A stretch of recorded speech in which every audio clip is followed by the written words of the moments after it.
What's happening? What's happening? What's happening? Make sure everything. Yeah, no sound. Yo, for those in the chat, can y'all let me know if y'all can hear me so we can go ahead and get this party started? Let me know if you can hear me. Sound check. Mic check. Mic check. 1 2 1 2. Can y'all let me know in the chat if y'all can hear me before we begin? I think I'm good. Yeah, I think I'm good. I think I can hear myself. What's up? What's up? What's up? Smooth. C78. I'm on, bro. I'm on. We in here. We in here. We out here. What's going on? GA Texas boys. Gax boy. For sure. For sure. I'm good. I'm good. That's what's happening.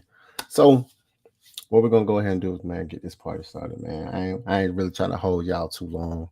I just want to talk about the offense and Zack Robinson with all the plethora of offensive, talent he has on the offensive side of the ball, all of the acquisitions that we have, that, weapons and rookies and this, that, and the third that can possibly make our offense a juggernaut. I just want to get y'all's thoughts, my take, your take, fans' thoughts about what we feel or what to expect from a Zack Robinson led offense, like a offensive coordinator. I don't think we do enough shows talking about the coaches. You know what I'm saying? So I think we need to go ahead and get back to talking about what the coaches provide, what they bring to the table. But before we do that, I want to give a shout out to everybody that came up in her automatically. Smooth, GA Texas, Larry, what's happening? Philip Crawford, Deshaun, what's happening? And I'm taking over for the Lady Birds, so they couldn't make it today. I'm coming in at the 8 o'clock spot, prime time. You feel me? Doing what I do. So, missed me last Tuesday. This is Tuesday. Let's talk about it. It's Tuesday. Let's talk about it. And today, we talking about, you said it, man. Will Zack Robinson's scheme make this offense top tier? Do I feel, do you feel, do we feel that this offense is going to be top tier now with what we have and what we have acquired? So we lit, we live, we out here. You feel me?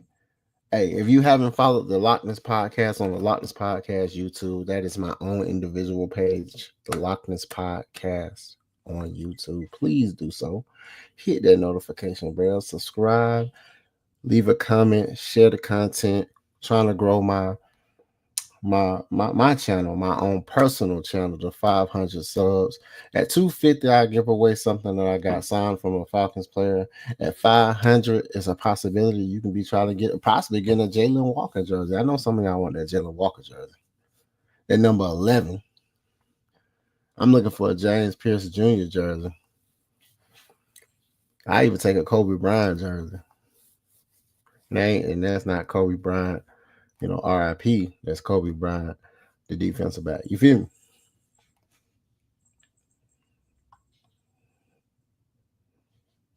Let's see what we got. The offense will take a leap into year 2. I understand not bringing in any offensive free agents or draft picks allow the chemistry to grow among the squad. See, GA Texas, man, they might need to give you a, remember on Deadpool when he told the fat guy, no more speaking lines for you. You ain't that case. They might give you some. They need to give you some speaking lines in our shows. You just come up and you say one thing like, "Hey, I feel like da da da da da da," and then oh shit, like that's it. That right there alone, you said enough. This offense will take a leap in year 2. Okay. Period. Understanding the growth that this offense is already getting in year 2, right? I understood not bringing in any offensive free agencies or our draft picks allow the chemistry to grow amongst the squad. See what they did pick up cash. They did pick up a few offensive. It's like they picked up a tight end, they picked up a receiver, and they picked up a running back.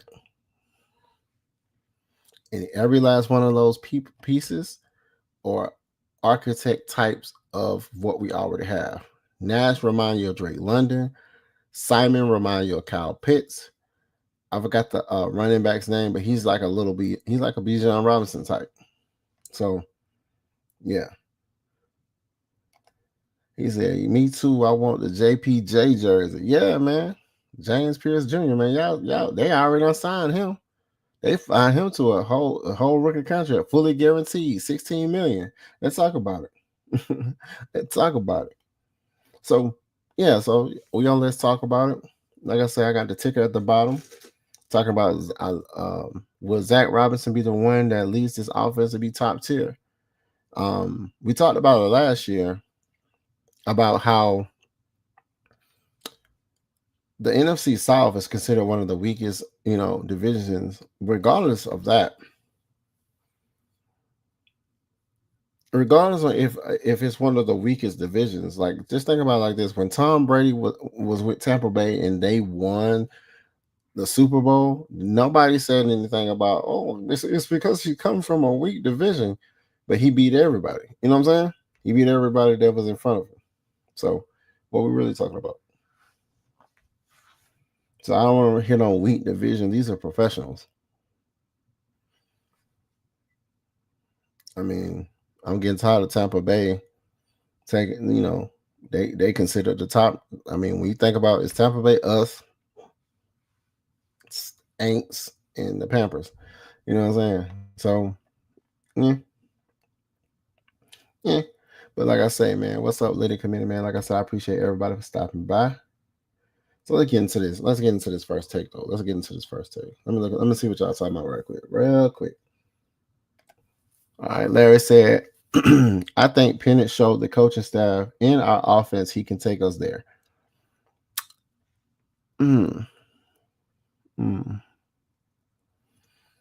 I believe.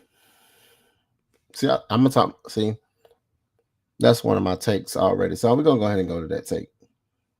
Since you brought it up, I'm gonna move it up and talk about it now. Penix has poise in the pocket. Larry, see, you already knew. Like, man, you Larry, man, my G. We was already there. So I'm gonna talk about this first before I'm going to talk about this first. What they didn't realize about Penix is he didn't look like a rookie. He was showing you a glimpse of who he's always been. He had poise in the pocket. He's throwing those effortless throws. He's putting it on the back shoulder.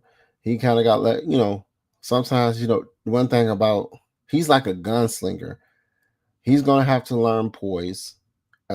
Touch. He's going to have to learn touch on shorter passes because guess what? Zack Robinson, his offenses uses space. It's not really heavy run. It's heavy passing. And it's simple completions. Because you want to move. The goal is to get 10 yards.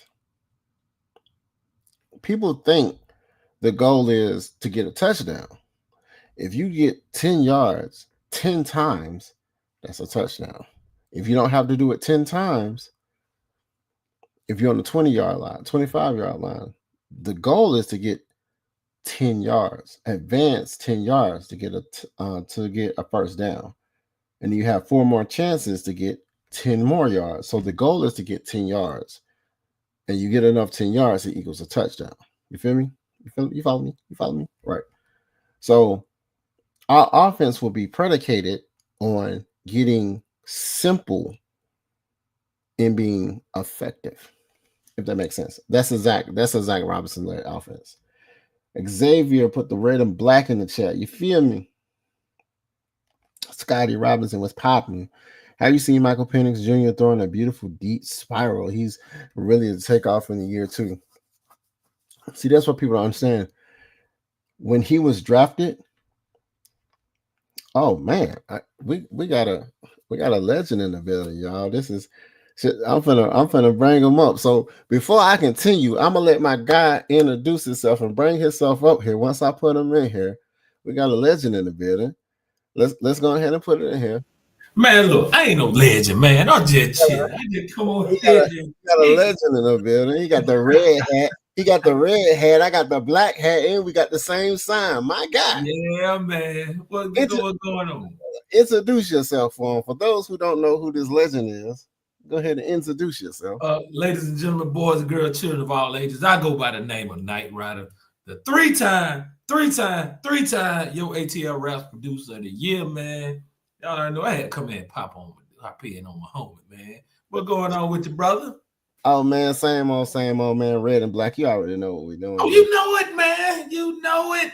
Yeah, you know what we're doing. So, like I said, I was going to get into the fact that people don't understand that when I was going to say is when Michael Penix was drafted, he was number 3 in his draft class. There was 3 quarterbacks. Each one of them had something that the other quarterback didn't have. This guy, Michael Penix, he was one of the most accurate, bro. Oh yeah, he was one of the most accurate, bro. I think that's what made him. That's made him take Washington to where they needed to go. They just couldn't get past Michigan. You know what the thing was I liked about Michael Penix, man? What's that? You know, when Michael Penix first came into college football, you know, he was a mobile quarterback. Yeah, he got hurt all those times. Yeah, he found a way to evolve his game. Yeah, to where he wouldn't have to do everything that he had to do. He could don't get it twisted. He'll do it when he got to. We saw that. He'll scramble if he got to. But he's a pass first quarterback. Yes, he's a pass. He do pass and he got that protection. He put it on the money. Okay, so I'm gonna go to Jay. Jay said, "I'm honestly excited to see how much this playbook opens up. My only concern is the O-line being able to hold up for 17 games and protect Penix. If you give 9 a clean pocket, he's gonna torture the DCs. Man, he gonna have them up all night. They're gonna be so many sleepless nights. They're gonna need therapy. He gonna light everybody up with it. I don't know what y'all did. I think y'all took my takes, man. I think y'all already knew what my takes was. So I'm gonna go to this next take real quick. Before you do that, this is my thing. Okay. I think the reason why Kirk Cousins didn't work out in Zack Robinson's offense because I think Zack Robinson's offense was really tailored more to Michael Penix Jr. than what it was to Kirk Cousins. Explain that so that everybody would know. Kirk can't move. Mike can't move when he has to. Right. But the line gonna give him so much protection the way he won't have to unless he absolutely has to. Okay. I can agree with that. Agree with is that it really tailored more for his game than Kirk Cousins' game. Kirk still out here playing 2017 ball in 2025. I believe it. That's the same reason why Matt Ryan didn't work out in his later years. They still trying to use his same play style when they pretty much I put it like this: the game passed them by. Right. Game passed them by. The game evolved. He didn't evolve with the game. He didn't evolve with the game. He didn't evolve, which is where some people. So that's why he's at a point right now. And then this is just on me on Kirk Cousins. I ain't gonna really talk about Kirk Cousins like that because I'm done talking about it. My time is there too. But you get $100 million guaranteed, and you complaining about not starting is beyond me. And we know the reason why he ain't starting. Like, I mean, we all know what the hell going on. The reason why Kirk lied about that shit because he knew when Michael Penix Jr. came in that game, he was gonna lose his job. Yeah. Like I said, I mean, regardless of what, I say he did the Tannehill when he seen that, oh, this dude here to take my spot. I'm not gonna train. That's why they went and took Matt Ryan, which is what we wanted. they always say they wanted a Matt Ryan style quarterback, and I thought it would have been Kirk Cousins because he throws and he's a gunslinger and he's accurate. But the funny thing about that is, and I just thought about this. Kirk Cousins had one of the best.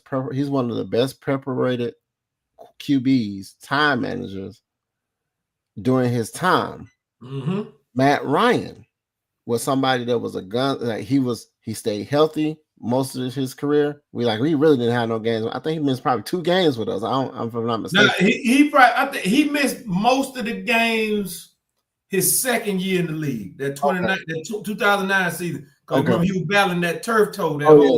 Yeah. So and they still finished 9-7. Still finished 9-7. Still had after he got over that turf toe, man, Matt rolled.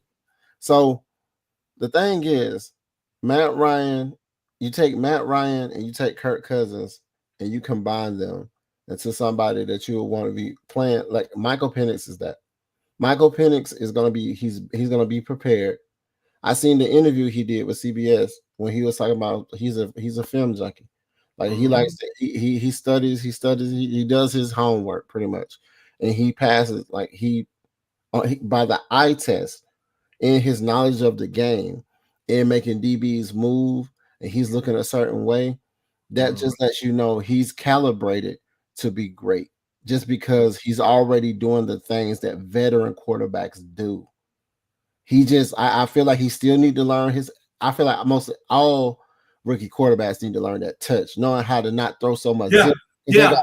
They be cannoning that thing. That really Michael Penix Achilles heel this year, because I saw that throw he had to Bijan in that Washington game. Yeah, he threw it over. Bijan was wide open. He just had to touch just get to him. And I think Matt Ryan with them taking Matt Ryan and saying, "Hey man, take this guy up under your wings." I don't know why they didn't do that with Ritter. I'm just saying. I don't know why they didn't but regardless of what, I'm glad they did it with Michael Penix because, like I said, they're shoring up that he's going to be our focus and he's going to be the one that's going to take us where we need to be. Be surprised when we end up. If you can give us just by eye test, just by what you see, that the moves we've made, everything that we've done, if you can give me a record for this year coming up, 11 wins. That was my thought. I gave us 11 to 12 wins. Yeah, 11 wins. Regardless of who the competitor is, regardless of who opposition. We just ain't finna go overboard with expectations, man. Yeah. But hey, shout out to Kirk Cousins. This for you, my boy. Nobody coming to see you, Otis.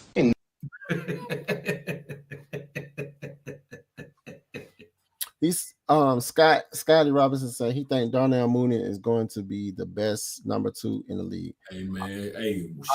I would say this to that. If he's healthy, oh yeah, Mr. Mooney can do some damage, man. If he's healthy. But you gotta understand, we got a plethora of offensive talent, man. It's going to be sharing the sugar. We're gonna be sharing the sugar. And if you know anything about Zack Robinson's offenses, what was that? Sharing the sugar. Pause that, Ocho. Sugar now. I was jumping out there. Pause that. He said the pocket. I'm calling Penix the pocket doctor. I don't know. The pocket doctor. Yeah. He's gonna carve up some defenses if he has time. But see, that's why I'm finna allude to this first. I'm finna allude to this next take because I think it's on the money. Do we need to improve our offensive line or develop faster plays? The offensive line gonna be set. You got that line of guys on the offensive line. The offensive line, they played together for at least 2 years. Yeah, they've been there. Good. The only thing is the only person you're really missing out that offensive line is Drew Dalman. Middle dog. Yep, middle. It's Dalman. That's it. News will already know what to do. News played enough with the offense to know what's going on. So I got faith in Newsom. Right. Because on that other side with Jake Matthews and Bergeron, that was solid. You already know Lindstrom. That's great penitentiary right there. Lindstrom, he does what he do. McGarry is the McGarry the weakest link on that line. That's the one I'm gonna worry about, man. And see, the thing is now with Penix being a lefty, McGarry got more responsibility. You see, he struggled with pad protection. All right, so now I got another legend coming up. Oh yeah, I'm gonna bring this guy up and let him introduce himself. Come on up here. Speak your piece. Black, hey. Ooh, so what's going on with y'all boys? It's just me, ooh. Day one, it just locked my knocked down like this. It's just me, ooh. It's just me, ooh. Yeet. Yeet. What's up, man? What's up with you, dog? What's happening, man? Introduce yourself for those who don't know, man. We might have some new people visiting or listening overseas that ain't never heard who this man is, who just came in. Go ahead and introduce yourself, my guy. I am the phenom Blackberry. That's Blackberry, no C, just the K. And you can find me right here with Atlanta Falcons Nation, or you can find me on the home team with Blackberry on YouTube. That's Blackberry, no C, just the K. All right. Blackberry, you gotta do it one time like that right here. Yeah, man. One time for Sabu, man. Rest in peace, man. Oh, Rest in peace. All right. Yeah, Jay said his Michael Penix's pre-snap reads, protection calls, post-snap reads are already head and shoulders above the rookie class outside of Jaden Daniels. Yeah, I mean, he was one of the ones, like, he was top 3 quarterbacks. Like, they wanted Michael Penix to not go to us. They wanted him in somewhere else. They wanted him somewhere else for real. They didn't want they were trying to make sense of it, where teams can pick who they want to pick. You know what I'm saying? As far as their draft picks go. You know what I'm saying? For some reason, they feel like we stick to the narrative of what they feel like we needed to do. Now they're pushing this narrative like Michael Penix ain't as good. He still got stuff he he does have stuff he needs to learn. But from what we've seen from the games that he's played, positivity, it's showing up on film. And like I said, they don't want to recognize it because it's just like how they did with Shedeur. If I have to bring that up, they know this dude is good. Whatever reason now they're saying, they try to make it about some watches. They trying to make it about jewelry when they know the dude is good. It has nothing to do with nothing. So, they're going to be the ones that get bit in the ass. Yeah. So, the squad is the squad. So, I'm going to go back to this take because I want you to talk about this, Blackberry. Do you feel like we need to improve our O-line or develop faster plays? I think we need to do a complete job of developing plays. Why would you say that? So, outside of Bergeron, he's got the least experience on the line, but you wouldn't be able to tell it comparing him to other left guards in the league. He's one of the best left guards in football. He's like one of the best. Ain't nothing really coming from his end. Yeah, he's one of the best. With Jake Matthews and him, it's solid over there. If we talk in the future, the future isn't going to be on this line until 2026. Okay. By the grace of God, by the grace of no injuries on the offensive line, knock on some wood. That future's going to look like a new left tackle for sure. This is Jake Matthews' last season, y'all. This is it. If he not announcing a retirement after 2026, I'd be very surprised. He been there for a minute, boy. Yeah. The right tackle, on the other hand, I'm not as certain as my good contemporary Knight Rider that Caleb McGarry's time is almost up here in Atlanta after 2025. I'm not too sure about that. I don't. When I go look at the numbers, he's one of the best right tackles in football on offense, on pass protection and run blocking. So when I look at that, when I look at the statistics, or as Adam Silver in the NBA would call it, the analytics. The analytics. Oh, football focus fans. When I look at the analytics, the development of the offensive or the future of the offensive line is not going to come this year. So that you would keep track of in the practices, in training camp. Right. You will see who's getting a lot of reps with the scout team offense. Like you look at those things throughout this season, and that'll tell us the development of the offensive line. The offensive line we have, y'all, is a top 3 offensive line in football. So I'm not. So when I would say the plays, okay, and the best way to develop faster plays, and I'm assuming when you say faster, you mean plays getting out the huddle faster, being acclimated with chemistry. Everybody know what's going on. It's snap is 1, 2, 3, ball out. Execution. Mm-hmm. That's what I mean. Best way to do that is to make sure these guys are working with each other on and off the field extensively. Yeah. Hey, quick question: is Jack Nelson a left or a right tackle? It said just offensive lineman. I don't know. I ain't looked at his tape. I was gonna take a look at it too. I didn't have a chance. Well, I'm reading the profile. He got a little NFL pedigree though. Okay. His dad was a left. His dad played offensive tackle. Okay. Left side. So what now? Does it say what side? It didn't say what side. Okay. But it said his dad is what's his dad's name? Dad Todd Nelson. Okay. Let's see what I gotta find it real quick. Where did he play? Todd Nelson.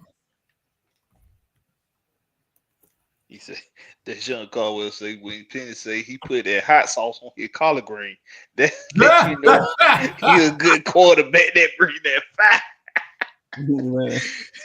Boy, you better put that Louisiana on them greens, boy.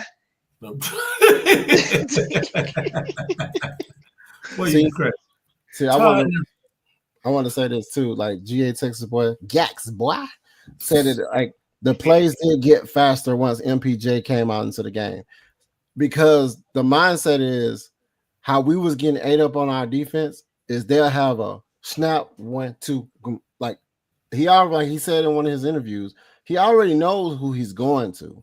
Mm-hmm. He just have to get the DB or the corner or whoever to bite on what he like. He already know I'm gonna go to the left, back shoulder, fade, corner to Drake, but I'm trying to get the DB to bite, thinking I'm gonna go into the check down.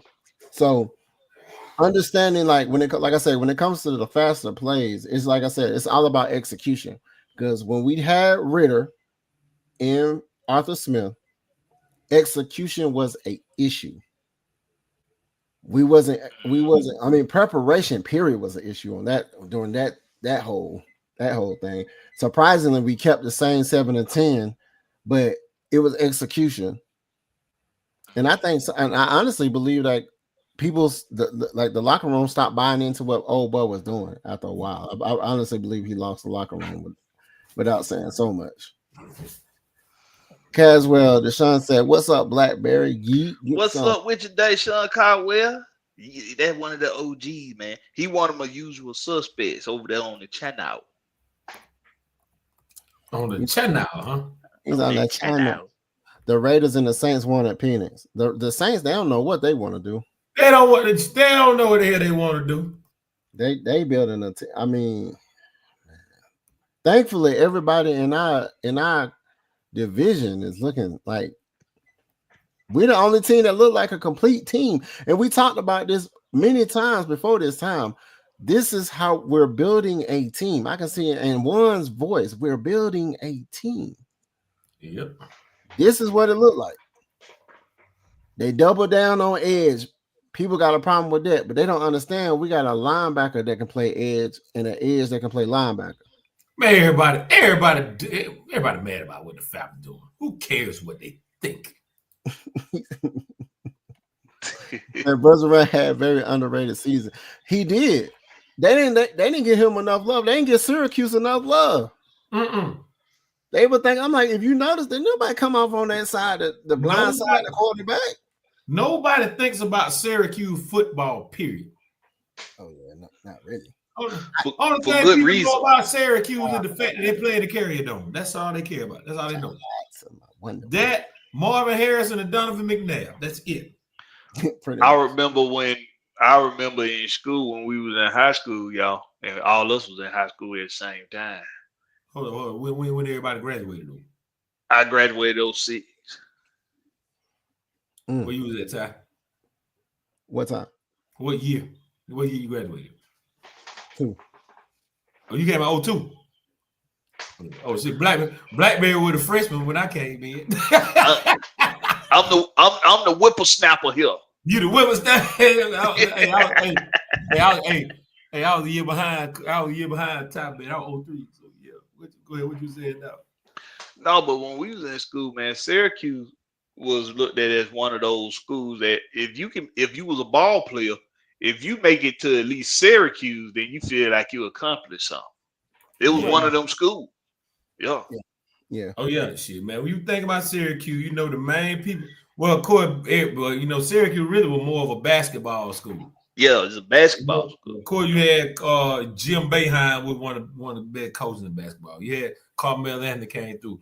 But when you look at Syracuse football, there really only 2 people that you think of, and that's Marvin Harrison and Donovan McNabb. Right. Yeah, I got Jay Shep said he'll want us to improve the O-line because he feels like McGarry and Jake Matthews, they get a little old. And then right up under him, CJ Hill said Matthews got extended, so he's a solid line. He's a left tackle, so he ain't going nowhere because he extended. Oh damn! I'm looking at a list right now. Top 10 all-time NFL players from Syracuse. Wow, this is new.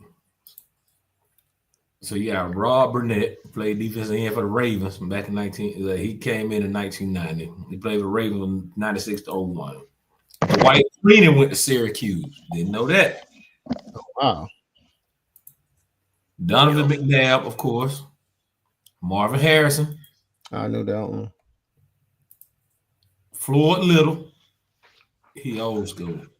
Yeah, that Floyd Little, man, that was my dude, man. Yeah. Oh, Art Monk. I didn't know Art Monk went to Syracuse.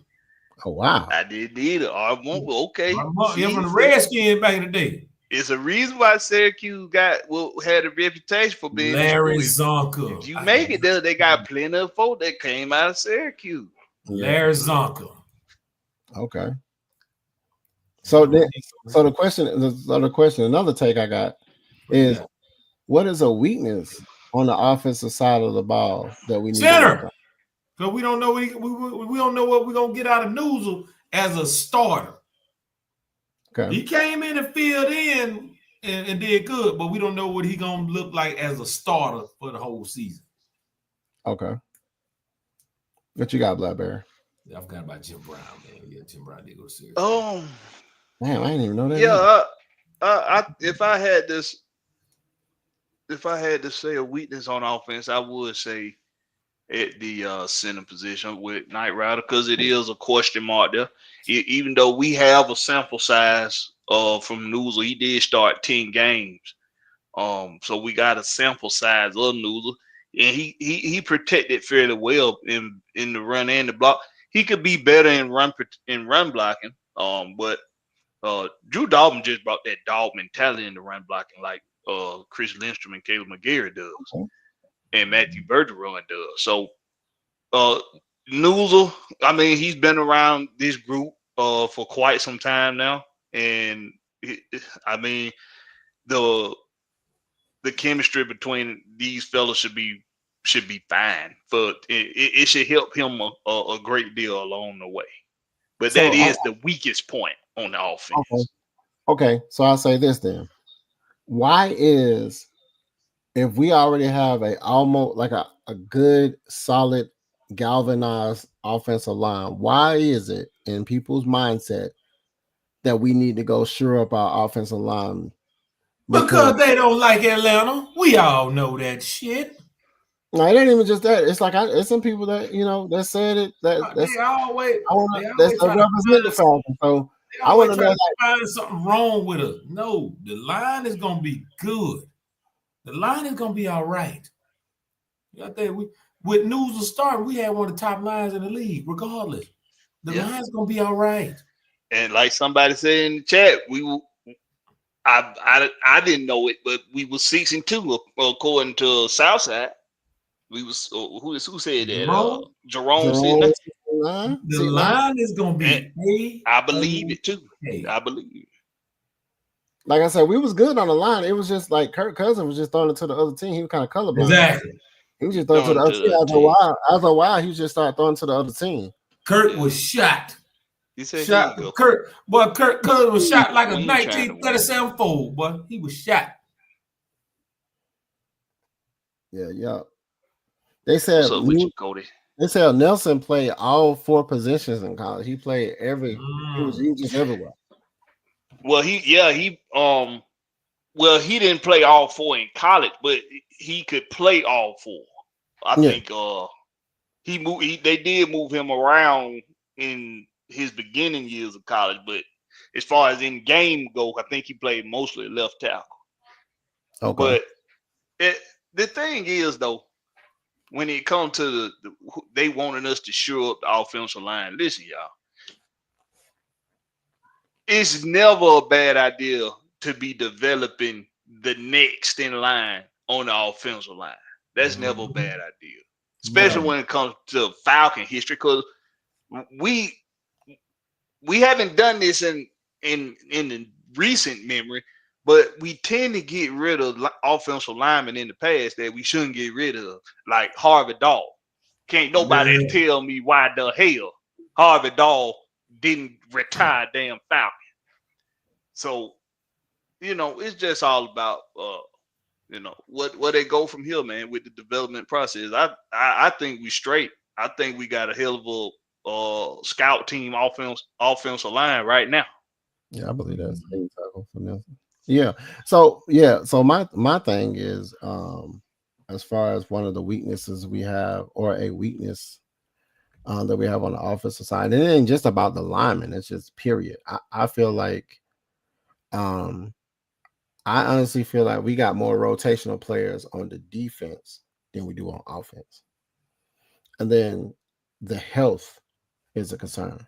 Like, it was a time where, did you see when like Drake London scored that touchdown and then he was hurt? Mm-hmm. It was like, that Tampa Bay game, wasn't it? Yeah, he did a little head. I was like, caught that game with the pants on. Yeah, that's when Drake London got hurt on that previous play.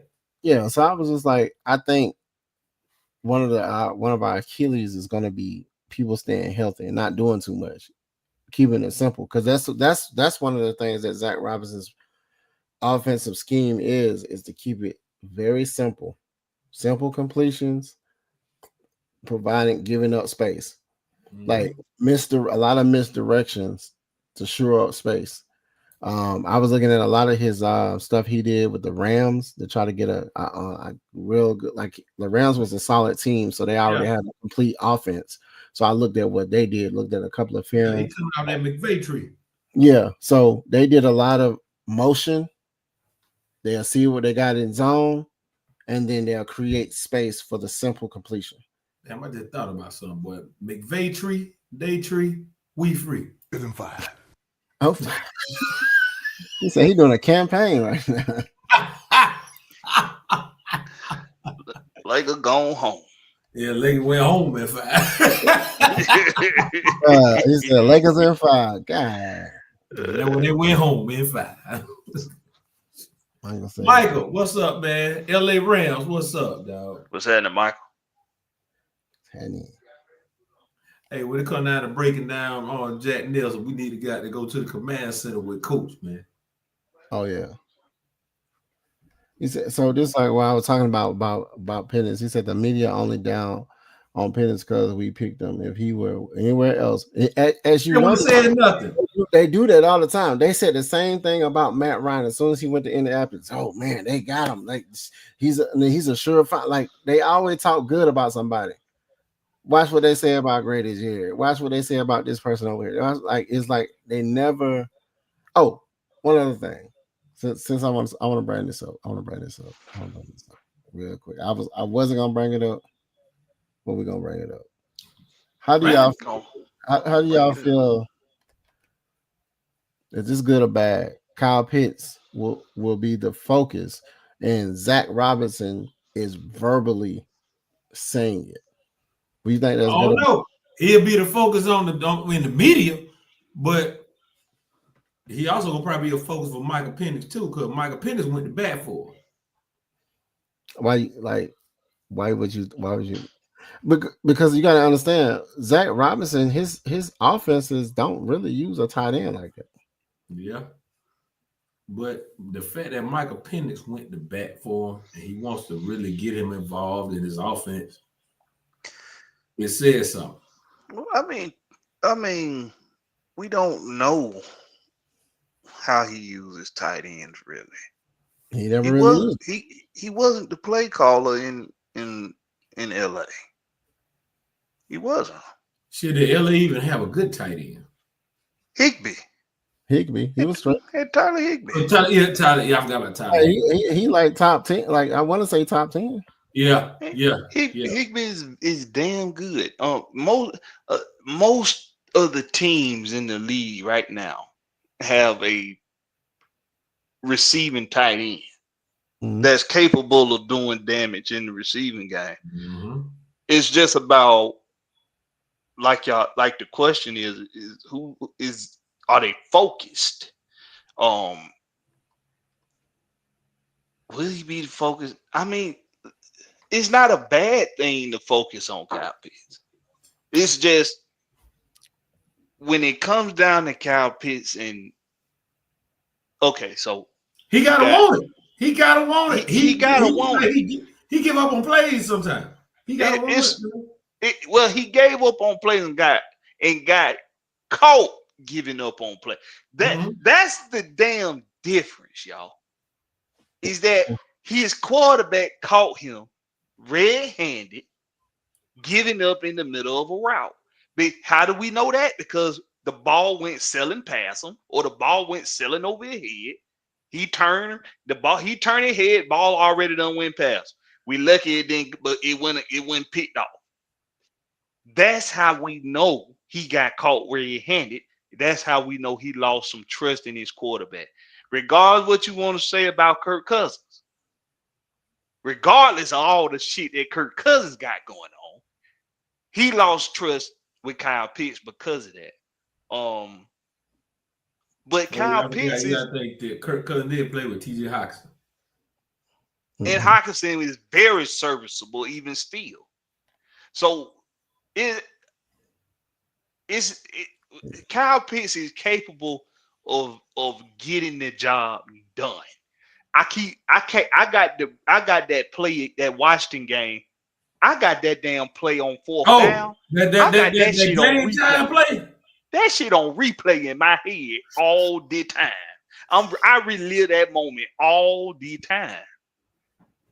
I know what Kyle Pitts is capable of.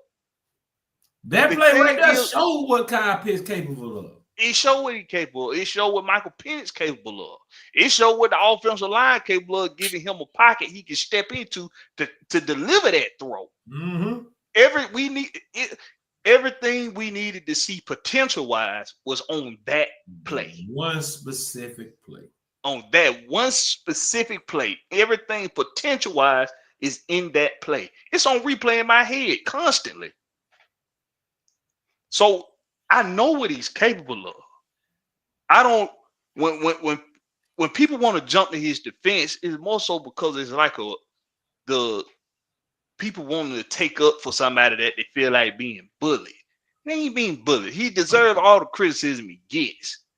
But it's about being consistent with those types of plays.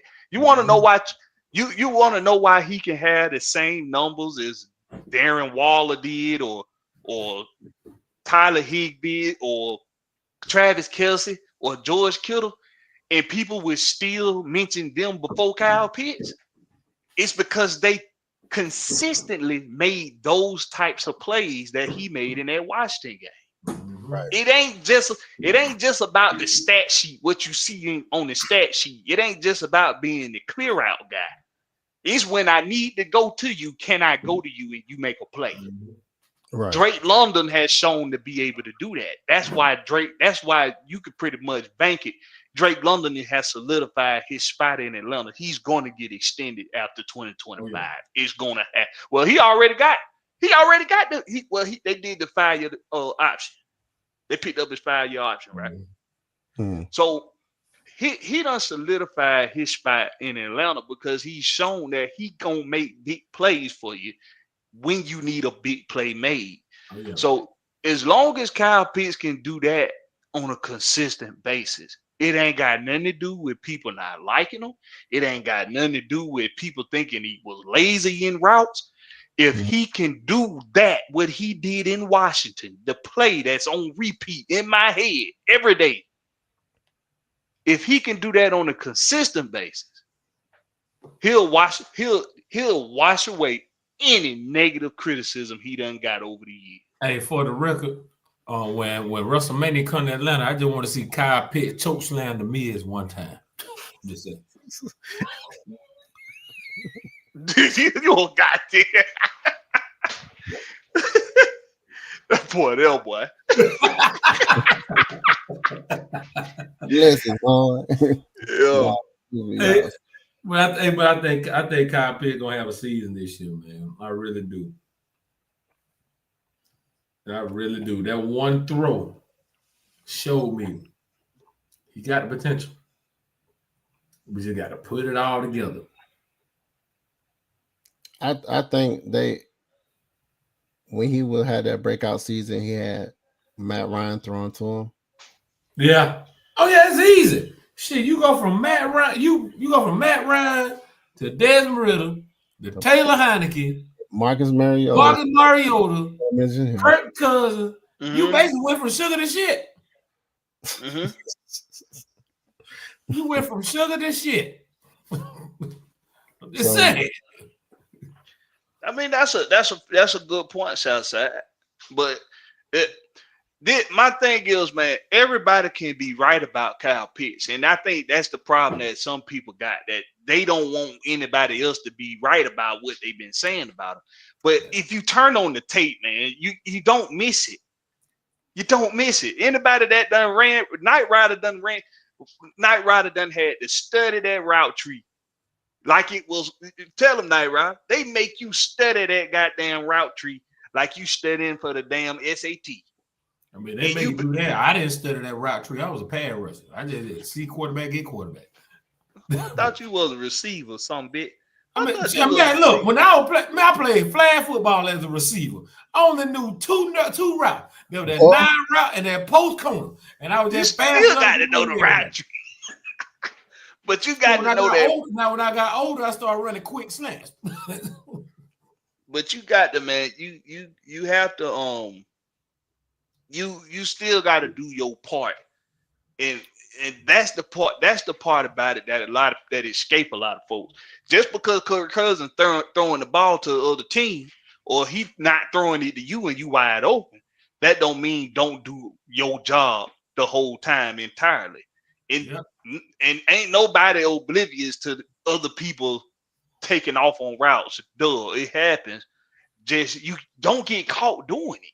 At least make sure the play going to the opposite side of the field.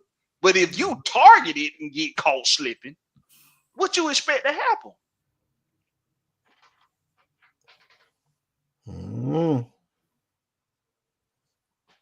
I would really want to see him because he'll do like 2 catches in a game and then get ghost, bro.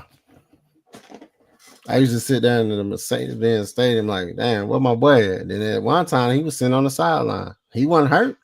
He was just there. Yeah. He want a good look. Shep said he has a question. He said Kyle has a breakout year, 750 to 1,000 yards, 8 tuds, top 5, 3 production. Do we pay him a good chunk of change or move on? Can I jump on that? Yeah. Real quick? Go Okay, ahead. so Jay Shit, appreciate your comment and your question. But 750 to 1,000 is too wide of a range, sir. You're gonna Well, have to close that gap. just give us You're gonna 500 have to close that. 5 to 600. 5 to 600. Yeah, if you want to call a breakout year, 900 to 1,000, then we can say that. But 750 to 1,000, like that's too wide range. 8 plus TDs or 5. What do you say? Like top 5 to top 3 production. Do we pay him a good chunk of change or move on? He won't be top 3 production. If He he let, boy, I've always this whole off season I've been on the trade his ass brigade. I'm on it because and people think it's because I'm hating on him or I'm being unfair to him or I don't know what I'm talking about. But it ain't got nothing. It's actually complimenting him while I'm saying trade to somebody. You're stacked on offense. Yeah. And you may have a tight end on this offense already that's capable of giving you the production that he's already given outside of the Matt Ryan season. Mm-hmm. You may already have that here on this team. Simon. So if you got a valuable trade piece like him, that's, let's just call it what it is, he's replaceable. If you got a valuable piece like him that you could make the defense even better with an interior guy, I got all the hope in the world for Ruka Roro, for Doyless. I got all the hope in the world for these young boys. But if I can go get me a guy that done already cut his teeth in the league for pushing that pocket and putting that pressure on quarterback, if I can go get that and have, or if I could get some more trade stock for 2026, I'm doing it with Kyle Pitts. I'm moving on from Kyle Pitts. But it's because I know he's a valuable trade piece. It ain't because I don't like the guy. It's teams right now that like the Buffalo Bills that want Kyle Pitts. And he can probably, and he go to a Buffalo Bills team that's throwing. He can that 750 to 1,000, 8 tuds and top 5. He can probably get that. He'll get that, no problem. He'll Josh Allen. He'll get that no problem. But like you said, on our offensive side, man, we legit over there, man. It's legit. They legit over there. Like even with before we got the pieces we got this year, we was legit anyway. Algier, that's why they talking about get rid of Algier, because we got a Bijan, man. And then you seen that every person that they got on free agency had their archetype. Like I said at the beginning of the show, their archetype is similar to somebody that's already a starter on the team. So when they're out, we put them in as a plug and play player, and it's like they're not even missed. And we don't skip a beat. When Greg Jarrett went out, we saw better play from the defense. When Judon got hurt, we saw the offensive line still not skip a beat. They still wasn't giving up sacks. Still was able to run the ball. So it's if you have, my thing is we can't say that, no, you don't get rid of that guy because why would you give up a weapon? Why would you give up a weapon? Well, when that weapon sat down on the bench, the offense still clicked. The defense still clicked. Special teams still clicked. Why? Sometimes we can overvalue somebody because they become a sentimental piece. Now we got sentimental value. Like Tyler Algier, everybody know that sentimental value with Tyler. Everybody know that. Yeah. We all like him. He captured all our hearts in his rookie season when he got over 1,000 yards and missed 3 games. Man. So he got our hearts, but if we take our heart out of it, if we do that, take our heart out of it, and realize that you can use him as a bargaining chip to make your team even better for the future and still contend right now. Mm-hmm. That's how I'm looking at it from a business sense. I'm not looking at it from, Michael Penix, he gonna want his people. And listen, first of all, Michael Penix is going into his second season. He might as well be a red shirt freshman. Yeah, he's a red shirt freshman. Rookie plus going into this season.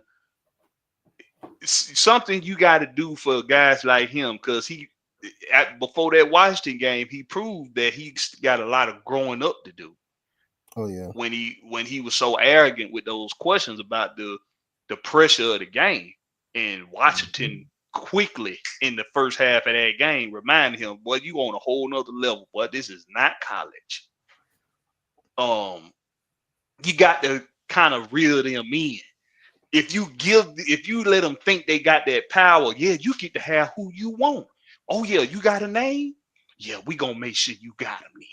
If you give him that kind of power already right now and let him aware of that power, he can abuse it and it could be bad for him. When we talking about anybody that done dealt with the youth, I was a youth counselor. When you're dealing with youth, it's a tricky balance between letting them know that they got freedom, but also making them understand you only get to go this far before I reel your ass back in. Mm-hmm. So you still have to do that with these guys, because most of them have been caught up for so long as young student athletes. They get away with not doing homework. They get away with only showing up on test day.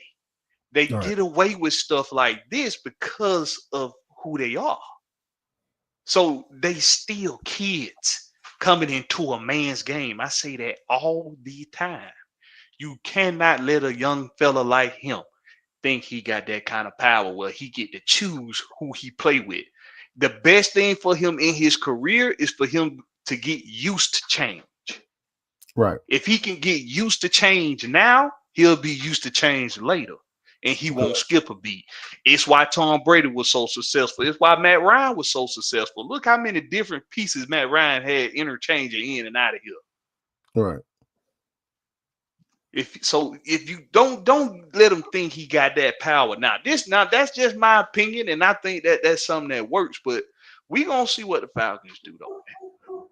I wouldn't mind having Kyle Pitts. Like I said, I think I know what he's capable of. That play is on repeat in my head. I'm thinking about it right now. Yeah, he was special. He's a legit top. Like honestly, he's a legit top 10, top 5 tight end. It's just that his consistency, he's just like a couple of other people. Like I said, he's seen different quarterbacks, and he's seen bad quarterbacks consistently. If anything was consistent. And then when they was forcing the ball to him through Mariota's hands, he got hurt. You know, I feel like they probably have a good. He said, My "What bad. you think?" Yeah. Millie Mills did want to point out, I was like, "What you feel about Jeffrey?" Jeffrey Simmons gonna push the pocket. He gonna put pressure up in the pocket. Ain't gonna be nowhere for that quarterback to step up into. Jeffrey Simmons provide that kind of pressure. That's what we want. That's what we looking for. Yeah, I take Jeffrey Simmons all day. That's what we really need. because we already got what we like. We shored up a whole bunch of different things on defense, and I know this is an offensive show, but with our defense, we got better on depth. And then that's like I said, making this 52-man roster, man, it's gonna be very, very, very difficult. But I think on a week-to-week basis, I'm pretty sure some people gonna get hit with some dings, you know what I'm saying, pause that, but they're gonna get some injuries or bruises or have to sit down. All that, Ocho. So, you know what I'm saying? So at the end of the day, man, I just honestly feel like when it comes like somebody like Kyle Pitts, he, to me, like you said, he's a bargaining chip. With Zack Robinson saying, "Hey, we're gonna focus on him. We're gonna bring him in." I think that's just putting too much pressure, because if we're playing a game where they start saying they're doubling Kyle Pitts, you're not gonna force him the ball. You know what I'm saying? So you adjust. Well, ideally, my bad. I don't want to cut y'all, but the ideal on any offense is to bring everything inside so the outside opens up for you. Yeah. That's pretty much the base. Like when running backs, when we're running the ball, we want to get outside. That's what we want to get. So defenses try to bring you back inside where all the congestion is at. Tight ends, most of their purpose is to draw attention inside, right, or if they're in a blocking scheme, it's to block inside and open up the outside. So if they saying he gonna be a focal point, it's basically offense 101. You want the inside to be the focal point for the defense so that you can open up the outside. That's what you want to do. That leaves Drake London and Darnell Mooney and Ray McLeod. That leaves them more opportunities on one-on-ones. Yeah, I get it. I also think that they're gonna simplify his role. Simplify his role, like we always talked about Kyle Pitts actually running tight end routes. I think they're gonna actually start doing that, because in a Zack Robinson style offense, he uses space, because a lot of teams play zone. I mean, man on man, he's, like I say, matchup problem. So they're going to utilize his strengths, and they also utilize his weakness. And one of his weaknesses was his route running just a little bit, to a point where Zack Robinson's style, his scheme, his offensive scheme is to provide space. So when the person's getting the ball thrown to them, there's really nobody around them. So it's an easy completion. So I feel like they're going to use him. I mean, as far as being like a decoy, he's going to be one of those people where they're not going to try to have him going up the field to catch no ball. His athleticism will get him the yak yards. But I think they're going to be doing those intermediate inside routes like you mentioned. And that's what's going to, you know what I'm saying? Oh, you talking about the Kyle Pitts? Yes. Oh, no, they definitely going to try to get him over the top a few times. I think just because of his athleticism, because he's a receiver, like you say, he's a receiving tight end. He's not like a regular tight end. He can run a goddamn 9 route like crazy. Oh yeah, he can run the hell out of that 9 route. All you gotta do is just run. That's it. Straight line speed. Yeah, verts. All verts. Yeah. But hey, fellas, I'm finna get ready to get up out of here, man. I gotta be working 4 a.m. in the morning. Oh man, you got it. Yeah. Go ahead and give them your salutations before you go, man. Hey, Let them know. Appreciate y'all for coming through and checking us out, man. Shout out to my dog Ty. Shout out to Blackbeard. Oh yeah, man. If y'all in the city on Sunday afternoon at Esco, Hot 107.9 King of Beats Finals. I'm in there. So y'all come. Congratulations to my dog. Boy, that boy doing it, boy. Yeah, man. Y'all pull up on at 3 p.m. Sunday, man. If y'all can, come to Esco over there on Peter Street. Pull up on your boy, man. I appreciate you, Night Rider, man. Yeah, man. Always, man. Love y'all, fellas, man. Love you, boy. All right, man. All right. He said Pitt's best part of his game is his deep. Yeah, because he's a receiving tight end. I think because of the quarterback we have, it's even better. Even better, man. It's gonna be difficult. Like I think a lot of people be married to these players. You know what I'm saying? I just don't expect Kyle Pitts to have a super breakout year.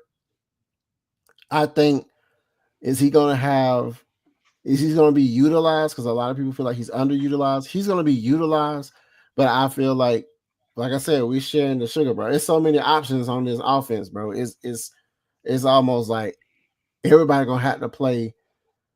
It's either everybody gonna have to play man because somebody's gonna be open if they doing zone. Somebody's gonna be open. So it's gonna be somebody open every time that ball snap with this offense. Every time, like or it's gonna be a mismatch because, like I say, like you said about Drake London has become one of them possession receivers. Like when you need a good catch on the side, straight up the middle, off shoulder, back shoulder, middle of the field. Man, it's crazy because we talked about this before. We would say, man, they got so many options, man. You got to pick your poison and all this stuff, bro. It's literally that right now again.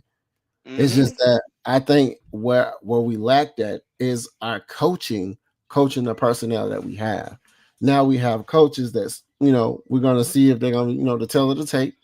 We're going to see if they're going to do, because like I said, there's no excuse. I said this last time out, like 2 weeks ago. I was like, there's no excuses now, bro. There's no excuses on defense. There's no excuses on offense. We pretty much have damn near a complete team. What we always talked about, man, we building the team. Bro, this is what a team look like when you build it. We just got to go out there and execute and on paper make all of this make sense.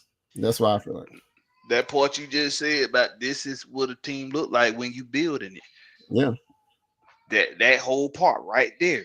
It is. There's always going to be question marks.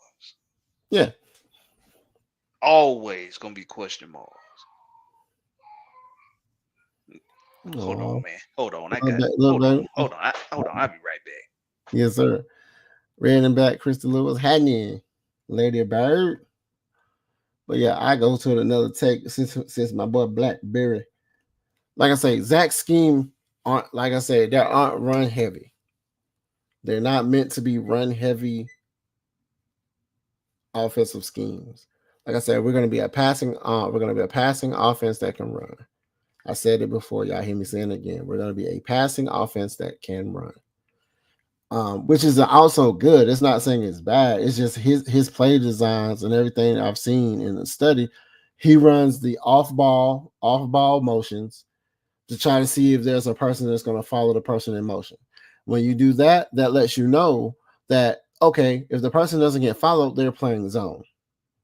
Those are pre-snap reads, like the pre-snap reads. So when you move a person from one side and move them over to the left side, or left side to the right side, and they're not getting followed by the defender, that automatically indicates to the quarterback that is a zone defense we're facing.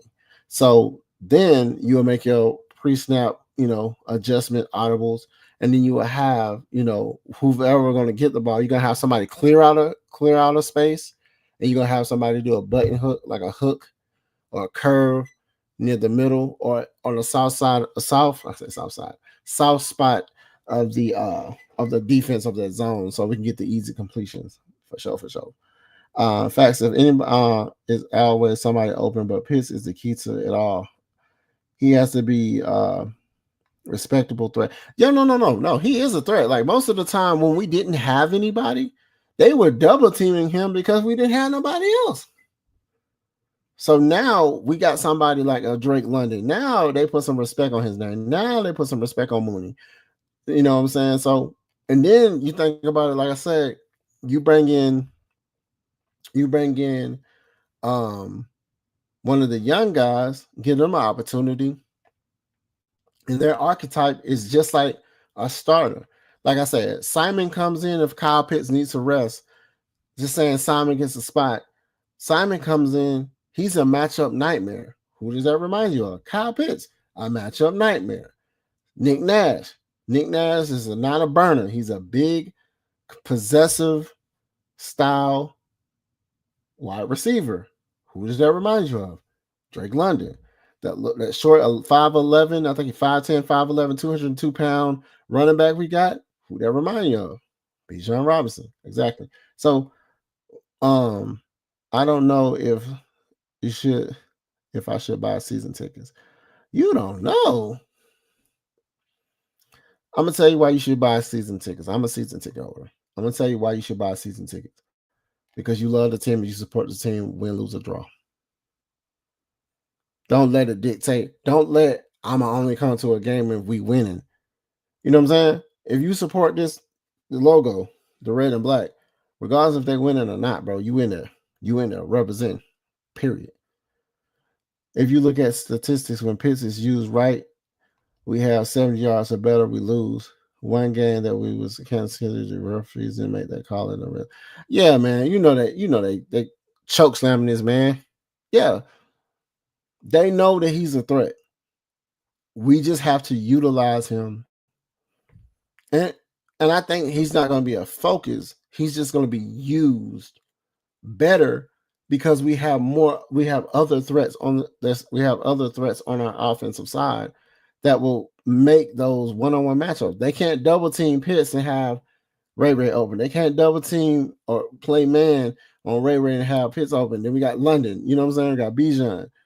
You know what I'm saying? So it's so much that can happen in our favor. We just got to make sure we make sure that Zack Robinson is coming up with the best schemes.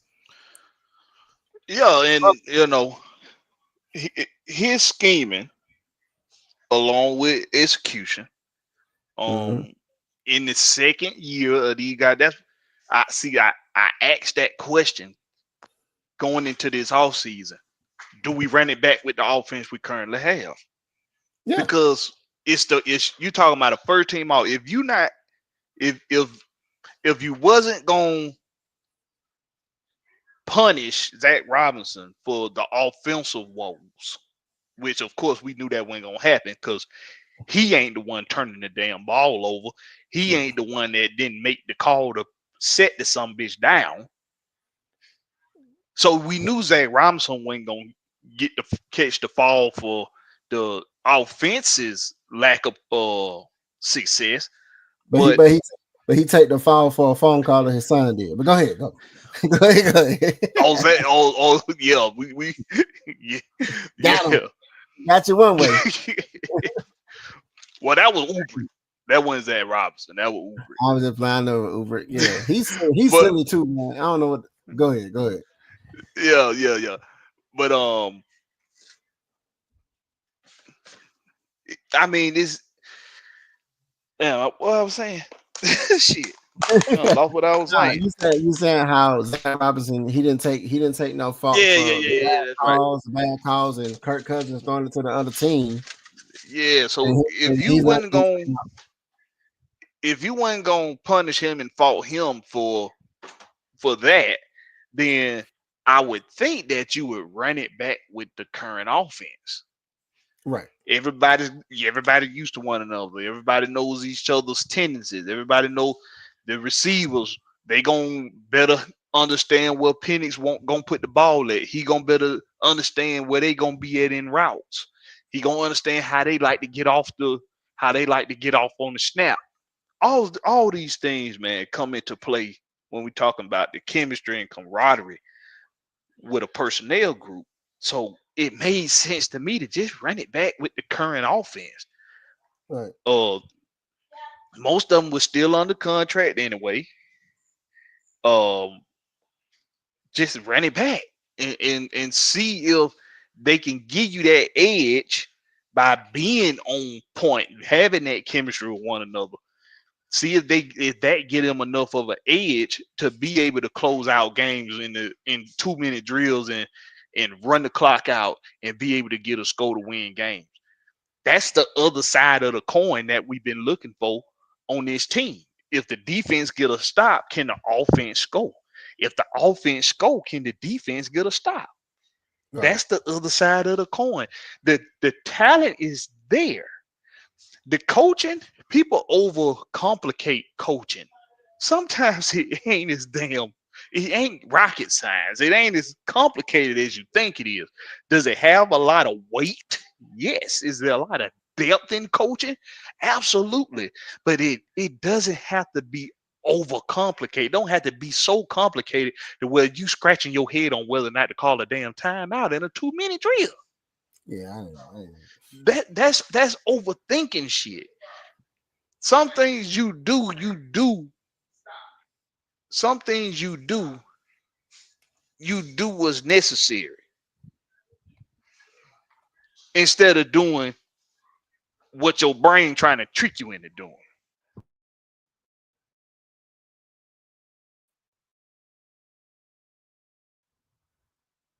So I want to go to this question right quick. What do you feel Braylon Trice will do this year?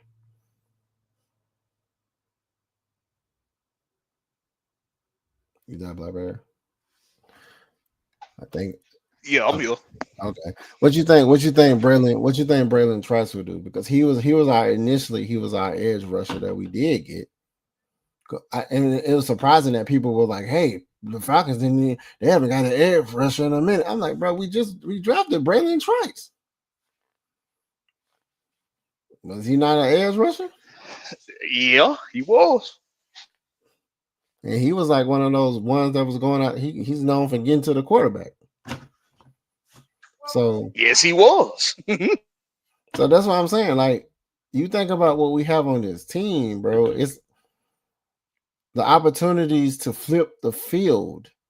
We got we got cornerbacks and people, Watts and safeties and stuff that they're gonna be young and they're gonna be trying to get opportunities. They're gonna be trying to get those picks. They're gonna be trying to swat those balls, hit the ball up for our next guy to snatch out. I think we're gonna have the time. Like, when you flip the field and have a short field for Michael Penix to go down and build his confidence up, because he's probably already confident, because he was too confident, like I said, before the Washington game. And then, they brought him down to earth. But at the end of the day, it's like, I feel like what we have, like you said, man, we have the players, and they're overcomplicating stuff to a point where just go out there and do your job. I mean, like Kyle Pitts said, I'm here to do my job. And it's like, man, go ahead and go do it. That's really it. Just go out there and do your job. That's the it's 30. If it's 30 seconds left on the clock, you got 2 timeouts, and you just got a big play down the field to get you in damn near in the field goal range. Call one of your damn timeouts. It's not that damn complicated. It's not that complicated, bro. I got 3, but do I want to use? Do I want to have 2 before? Like, what you doing? Are you trying to win? Are you trying to just? You're trying to stack the damn. You trying to stack the damn timeouts? Like, what you think this is, a PTO? I don't know, man. This is? That remind me of what was that? Mike Smith. Mike Smith, when he was our head coach, I felt like his name Mike Smith with the silk white hair. He went back. Mike Smith. Mike Smith. He was playing the clock and not playing to win. I think that's what that reminded me of. When you playing the clock and you're not playing to win. Playing to win, that means you utilizing you're making the necessary adjustments, in-game adjustments, and you're managing your time and bringing out the best plays to get you down the field to just kick a field goal or go for the home run or whatever you feel like you want to do. But I just feel like they wasn't playing to win. They were just playing to. I can't even. When we was in the stadium, we was like, I had somebody behind me screaming, "Use your timeout!" Like, it was like, why this man ain't using a timeout? Like, I don't know what it was. Like, it was like times where this dude head scratcher. Yeah, bro. It was like, man, you ain't never been a head coach before or something. It was crazy because I'm thinking in my head like, I don't think bro really realized the tremendous opportunity he has to be the first black head coach the way you can head coach, not intern, head coach, and then you can make this franchise a winning franchise, bro. That would solidify you in so many different areas, bro. And it's like you have a squad now. Terry Fontenot has put together and scouts and everybody who's making those decisions to pick these people to a point where it was head scratches for them to pick up certain people. But at the end of the day, dude, we man, we have a built team now. Yeah, Yeah, and this is where I got to give a BlackBerry exclusive right now. right now. This is Okay. where I got to give y'all. This is where I got to give you an exclusive tape right here on the Lochness Podcast from your boy BlackBerry. Let me tell y'all something. Let's not get in the habit of conjuring up make believe things like offensive coordinators and defensive coordinators getting to choose who they want to bring on a team and it not be a head coach's say so or a head coach's decision to allow that. Let's not pretend like that's a thing. The head coach is the boss of the coordinators. He's the boss of the assistant coach, of the other coaches, of the assistant coaches. He is their boss. If for those of you all who currently go to a job, punch a clock, and have to answer to a foreman or a supervisor, they are your boss. If you tell them, hey, I got somebody that's good for the job, can we take a look at them? Can we get an application in? Can you do an interview? It's up to them to say, yeah, let's make that happen. And when they make that happen, it's up to them to decide whether or not they're right for the job. It is not your decision. Mm. So for all of the, listen, man, we want to hold Raheem Morris accountable so bad for what happened in 2024 because he's the head coach, and at the end of the day it does circle back around to him. But if you want to hold him accountable for the bad, that don't mean you don't recognize the good. That don't mean you don't recognize the respectable things. The new defensive back coach that was in Green Bay, he might have worked with Jerry Gray. Jerry Gray may have suggested to Raheem Morris to go get that. So let's bring him in to help with the secondary unit. It's still up to Raheem Morris to sign off on it. And we don't know if that was a Raheem Morris idea or a Jerry Gray idea, or hell, we don't know if that was a Ubrick idea. We don't know who idea that was. The fact of the matter is, if I can circle it back around to Raheem Morris for the bad things, I got to chalk it up to him for the good things too, or for the respectable things.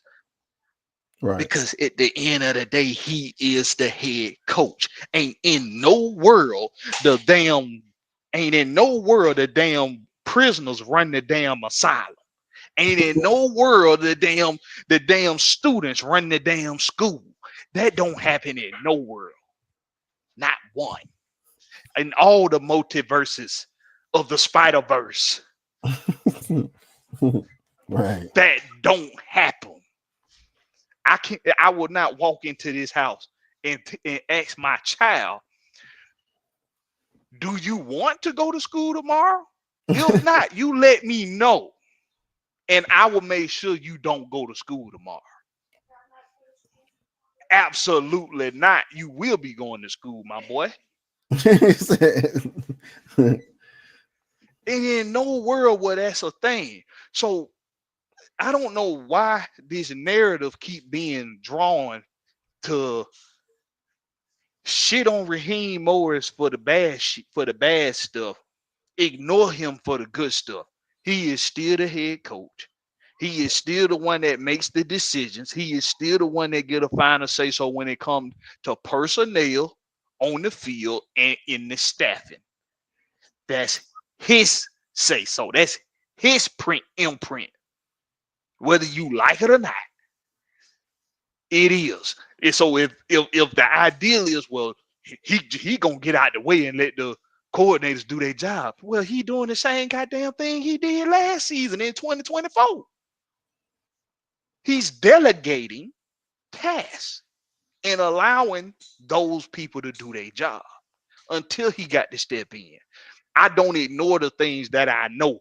When what I know is that Jimmy Lake took his ass in front of a press in a post game, and he gave Raheem Morris the credit for the pass rush looking way better than it did in the first half of the season. He did that shit. Didn't nobody else do that. Jimmy Lake did that. He took his ass in front of a press conference, in front of a press, and did that. I'm not going to pretend like that didn't happen just because I want to dislike Raheem Morris. And listen, man. I'm just not one of them people. I live in fucking reality. For some people say take your feelings out of shit, but they still putting their feelings in it. I'm not married to players. I'm not married to coaches. I'm not even married to the owner. I bleed red and black. So at the end of the day, I'm thinking about my team. And if Raheem Morris is allowing or hiring the adjusted staff that you're going to give credit to when the interceptions go up, when the forced fumbles go up, when the sacks go up, when the yards allowed on the ground go down, when the yards allowed in the air go down. If you're going to give Jerry Gray the credit, if you're going to give Jeff Uber the credit, you cannot do that without giving Raheem Morris the credit too. It is impossible for you to do. And you can attempt it. You can try it, but it will not work. Because like the Lord said, like my good Lord say, no weapon formed against me shall prosper. I was just about to say too. I was like, but when Jared Lake was getting excommunicado, did nobody go to bat for my guy. Nobody said, "No, man, don't let that man go." That we know of, because they don't put everything out there for the open. Like that's one thing. Let's be clear. Anything that happened in your house, they don't let you know where everything that go down. When somebody leaves, it's called a PR stunt. When you have to go out and address the people so they'll know what's going on. Right, yo. Yeah, we don't know what was said or what wasn't said. But when they go out there, yeah, we just had to move on. It just wasn't the right fit. You know the answer. You hear the answers every time somebody go out there and say some old silly stuff that sound like they're reading from a cue card. That's a PR. That's some PR stuff. I mean, at the end of the day, yeah, you know, when we're doing good, praises, and then when we're doing bad, I knew it. Just like that. But I want to go to the questions because I want to bring this question back up. Cody said, how do you guys feel about the upcoming preseason? And do you all want to see Penix play the whole game or at least have? I'm gonna be right. I'm gonna say this first. One, I don't care about preseason. Don't. That's why they're trying to take it away, make it 2 games, maybe 1, and go into a whole season. Because it's like, it's for what? You know what I'm saying? I mean, it has its perks, and then it has its like, you know, it has its pros and cons, and then, but I don't really care about the preseason. I've already got a sample size of Penix. Pause that.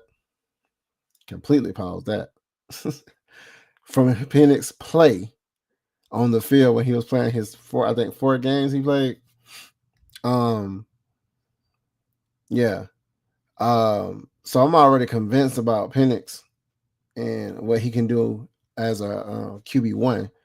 So I don't need to see him in preseason I mean, get one series. You know what I'm saying? Sit him down. You know what I'm saying? I honestly believe that, he was a diamond. We like I said, in his draft class, it was 3 quarterbacks, top 3 quarterbacks. He was one of them. Each one of the quarterbacks had something the other one didn't. He was the most accurate quarterback. We got him. So I don't really need to see. I'm not convinced that I need to see him on preseason. I already seen the four games. I've already studied his game to see. I already look back at Washington to see what this man does and what he don't do. Ball placement, accuracy. This guy, he got it. Poise in the pocket, he got it. Like I said, I would like to see him, develop some touch, but that's just because he's used to throwing that thing. He's used to throwing hand cannon. When you have he has an effortless throw with power and accuracy. I think he just need to learn touch. Besides that, I mean, I'm already sold on him. Like I said, I got 2 jerseys already. I got a white one and a black one. I had the black one first, and I got the black one when they drafted him. When they said his name in the thing, I was already the draft party, like, boop, boop, boop. Let me get my Penix jersey because I know everybody going to run to him. And now I got a white one. So I just recently got a white one. So sounds like you're sold on Michael Penix Jr. Yeah, it sound like it because it's just what it is. It's just what it is. Like when I went back and looked at it, because I never paid attention. I heard about a quarterback from Washington. I didn't know it was him until I went back and looked, and I was like, oh. Yeah, I want to see him play. At least a couple series. Probably starting out. I want to see him play at least one series starting out. In game 2, I want to see him play the first half at least. And in game 3, in game 3, just let him play a series. Let him play a series. Then sit him down. Do you want to see him with the actual all starters, the whole? The whole thing. Yeah. I don't like that scared football. I don't like scared football. Can't play scared football. I don't like that scared football. He said, I don't like that. I don't like that yet. Is it extra pause? Yeah, that's an extra pause. Sample size of Penix, pause that. Super size, pause that. For Shosky. He said, I'm cool with Kirk as a backup. The money already accounted for. Yeah, true, but he's a high paid backup. I'm gonna tell you right now, man. I'm not cool with him being in like the backup just because his attitude, his mindset is not about this team anymore. After he's seen Penix drafted, it starts to alter then. And if you think it hasn't, it was. I've never seen somebody be hurt and still just play. Well, let me ask you this, Ty. Let me ask you this. If he doesn't waive his no trade clause, what will that mean? Then he gonna be in a shit. If he don't waive it, we can't just send him anywhere. Like he has to agree to go. But that means that's what I'm saying. If he doesn't waive his no trade clause, if he don't waive it, he's gonna sit there. But we already talked about so this. What does that mean? That he's gonna be a high paid backup. But I said this. I said because he's doing all that, I wouldn't even have him dressed not one time. I wouldn't have him dressed not one time.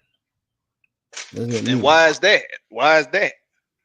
Like he's already like, man, I'm telling you, everything he's done. Like once you, I'm gonna say this, and I'm gonna look at it as a manager to an employee relationship. Once you throw the manager up under the bus, the manager can't retaliate by law, but that relationship is tarnished. His Falcons relationship is tarnished. Let me ask you this. Next question. Mm-hmm. Have the Atlanta Falcons been fined? Mm-mm. Has there been an investigation? Has there been an investigation open? I haven't heard anything. Not that I know of. I about to say, unless you know somebody I don't know. So if he does not waive his no trade clause, I'm gonna tell you what I think it means. It gonna mean exactly what I've said, what exactly my theory was all along. It was smoke and mirrors to make other teams do certain things in the draft and in this offseason so that the Falcons could move accordingly how they wanted to. If he don't waive that no trade clause, that's gonna mean exactly what I said. He didn't mind taking the damn grunt. He didn't mind taking the damn the punches from the fan base, the punches from the media. The organization ought to blame them. They looking at it like, hell, as long as it don't cost us no money, as long as it don't cost us no draft picks. Let's see if it works. Right now, it's looking like it worked. We got everybody saying we got the best undrafted pool. We got everybody saying we stole the draft. Jalen Walker was a steal at 15. The aggressive move to move back up into the first to get JPJ. Able to land Xavier Watts and Billy Bowman Jr. Bowman Jr. I was like, what is going on? I don't want to go back to the draft, but I was looking like, bro, what the like? It was almost one of the ones when you do a free draft where you can just pick and choose who you want to pick, and we just picked all the people we wanted. It's almost like that. That's crazy. You see, in Southside, that's my guy in the chat. Southside, he know he my dude. But he sees so often he sees what's on the surface. So often, Southside, you see what's on the surface. And so many times I have proven you wrong. So many times. I proved a lot of y'all wrong when the Falcons did what they did in this draft. Everybody say, oh, baby, you out your goddamn mind. How they gonna keep 15 and move back up in the first? We ain't got number 5 draft picks. How the hell we gonna do that? Baby? We ain't got number 5 draft picks. How we gonna keep 15 and move back up in the first, Blackberry? You must be out your rabbit ass. We finna get Mike Green. We gonna get Mike Green, Blackberry. We gonna get an offensive lineman, Blackberry. Okay, so listen, man. Like I told y'all, sometimes what's on the surface is what it is. A lot of the times, you got to dig deeper. It's a chess game. And in chess, you got to outwit and outsmart your opponent. That's what the Falcons got to do for 31 other teams in this damn league. Everything starts upstairs. It's a mind game. I want you to reiterate the fact that a lot of the teams had hella more draft picks than us. Hella more picks. Hella more. We only had 5. And hit on every last one of them 5. I ain't see them getting Xavier Watts. That was crazy. That was crazy. And one thing y'all notice, boy, Blackberry don't do no moonwalking. He said he moonwalk when you see him. I don't do no moonwalking. Every time I done told y'all something, it done came to fruition. And I ain't had the moonwalk now, motherfucking time. I ain't had to backtrack nothing I was gonna say. Nothing. I said this too when I was talking about the drive. I said I wouldn't even mind if we got nothing but defense. And what we did, majority of all the picks that we drafted, not the free agencies, was all defensive. We did exactly what I said we were going to do when I said if we stay at 5 picks, we're going to go all defense, and then in the 7th round, we're going to pick an offensive lineman. We did exactly what I said. The only difference is we didn't draft a defensive tackle in the first like I wanted us to do. I wanted us to do that. And I wanted us to draft a center in the 7th round. But we drafted a Swiss Army knife offensive lineman, so it's kind of the same thing. Yeah, I felt like they was good with their line, like how we talked about today. I think they was good with their line. Nuzul did enough to say, "Hey, get in there." But I felt like every other guy, the right tackle, Lindstrom, McGarry, Bergeron, Matthews, they were solidified. And then Nuzul, he played with them. Got his time in, and he looked decent. So I didn't think it wasn't like an urgent need as much as it was as a safety or pass rush or pressure. So I think that's why they didn't get one. I mean, they did get one in the back end, but it was like more so like, hey, let's go shore up we still need one more interior guy that can push the middle. On the defensive side, we know that. So it basically on both sides of the like offense and defense, we need like a guy in the middle, a nose, and in the center that can push the pocket. You know what I'm saying? So, but you can get players for that. I believe you can get a body for that and teach them the cadence on the snap count and. Oh yeah, absolutely. Yeah, so it ain't something like it's like I said, we got some people. We got enough people on defense. We can move some people around and try to play them. That's why we always talked about too, people being versatile players, knowing how to play all different positions on that line, on set line position. Like if they're defense, they're all over that line. So I think we're still going to implement that. Like I said, we're going to run the same team back. We're just going to add what we didn't have that would have made us a better team. That's essentially what we did. Even on our free agency.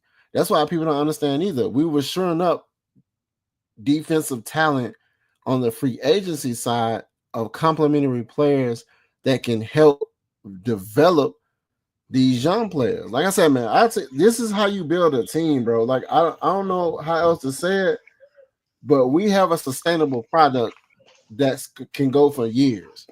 This is how it looks. I mean, so I'm excited. I'm excited this year, man. It's gonna be lit this year. I'm excited. Yeah, it's gonna be lit. What a statement! Step into a Slim Jim. I need what these people were saying. What they were saying about what you say they were saying. Oh my gosh, bro. They ain't What? They ain't believe. They ain't believe it. Oh yeah. We ain't got but 5 draft picks, baby. We ain't got but 5 draft picks. How you expect us to get back in the first round and keep the 15 too? But you said, like, you even said, like, look, man, we're trying to win now. And if this don't make it show y'all that we're trying to win now. Exactly. Just think about it like this. Even if we just keep what we have right now, a Algier, a Bijan, a Mooney, Drake London, a Kyle Pitts, a Ray, a Simmons, a Nick Nash, bro.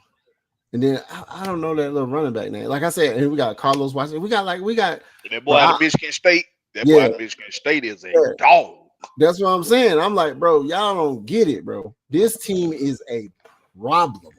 Not even just on offense, but then you go to the defensive side, it is a problem. It's a problem, bro. They just need to make sure they execute and they coach these people up, because it ain't the staffing problem. You can't say we ain't got the bodies and the talent. Yeah, I'm super excited too. Yeah, it's different. It's different. Yeah, he got the roster is loaded, man. The roster is loaded. Like, man, it makes no sense.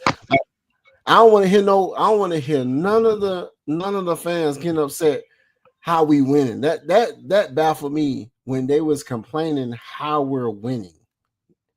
That was crazy.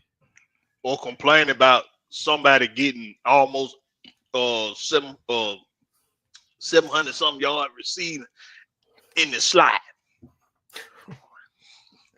just because they don't like how they look. They come on, man. One thing you can say about Ray McLeod, on third downs, he made his catches. He made his catches, man. He made his catches on third down. You made 87 targets, only 3 drops. Yeah, 3 drops. So you think about that. Not to say nothing about my guy Hodge or my guy. Who was that? Look, the guy we got from the Rams. The other guy we thought was gonna do. Braylon Edwards was Brandon Edwards. Who was Brandon Edwards, whatever. Edwards, something Edwards.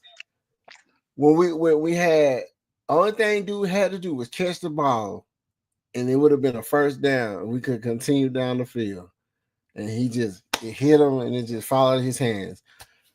And then I look at what happened. then I look at Ray, who only missed 3 passes, man.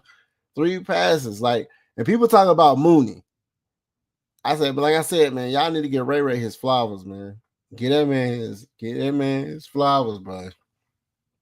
Give him his flowers, man, because like I said, that's just more on our offensive side of the ball where we are a problem.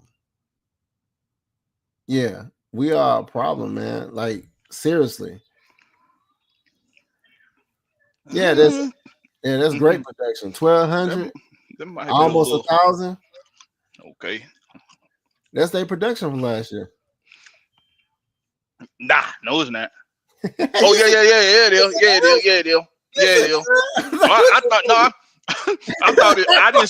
I didn't see Drake. I thought it was saying Mooney had 1,200. No, that's what Drake. I was like, that's their production. My bad. Yeah, for sure. Yeah, Van Jefferson. Oh my gosh. Yes, Van Jefferson. Yeah, Van Jefferson. Yeah, we said Braylon Edwards. I was like, Braylon Edwards. So we had Edwards on there. He didn't do nothing either. Hey, we went too far back. Two more seasons back. We went too far back in the time machine. Hey man, they all missed them catches, so it was all the same to me. But yeah, so for some reason, man, like just looking at this team. Like I said, man, even just thinking about what we have on the defensive line, that's why. And then, so now I'm finna throw this question out here. Will is not here. Reaper, where you at? We said. Oh damn! You know, he gonna show up like a damn Will. I'm gonna say Will, Reaper. See if he say his name. Candyman like 3 times he pop up. He gonna pop up like the damn genie. Do you feel now that this Grady Jarrett departure? Oh man. Do you feel now like what we have on that line where Grady Jarrett would be? Do you feel like it's even gonna matter now? Do you think like his production is going to matter now? Hell no. It didn't matter when it ain't mattered in years. The last year it mattered was the year he got snubbed on that sack on Tom Brady in Tampa Bay. That was the last year. That was justice for Grady, and I do got my Grady Jarrett jersey right over here that was signed that year.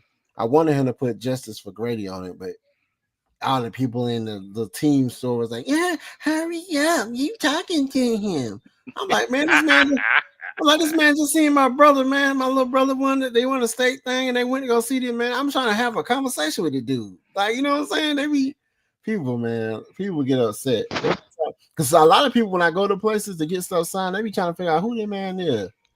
I be getting special privileges. Like one time I slid up in the front of the line and I got there late, but that's neither. It's okay. It's okay. Some people get special privileges, man, and people just got to understand that that's what the world. That's sometimes it's like that, man. Don't hate on what the next man getting. That's what I was gonna say too. If you look at all the free agency pickups, like Leonard Floyd, or a Fox, these people were complementary people that ate just the same. So you put them with other people that's gonna be into, like I said, it's gonna be stupid. But Fox, he used to get to the quarterback too.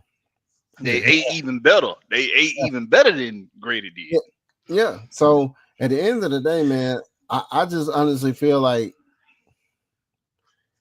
it's gonna be stupid, man. Because you know why the best on the team sometimes the coach is harder on them than he is on somebody else that play the same position, right?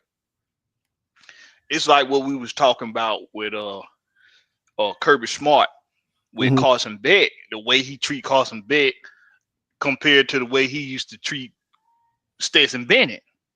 Okay. He used to jump down Stetson Bennett's throat every time he screwed up. He on the sideline cussing him out, damn near about to kick him in the ass. He didn't do that to Carson Beck. Carson Beck, he gave him a pat on the back and said, "It's okay, son. Go put your thumb in your mouth, go sit down and get ready for the next time it's time to go out there." He said, "Put your thumb in your mouth. I'm done with you." Hey, man, you say your thumb sucker goes like.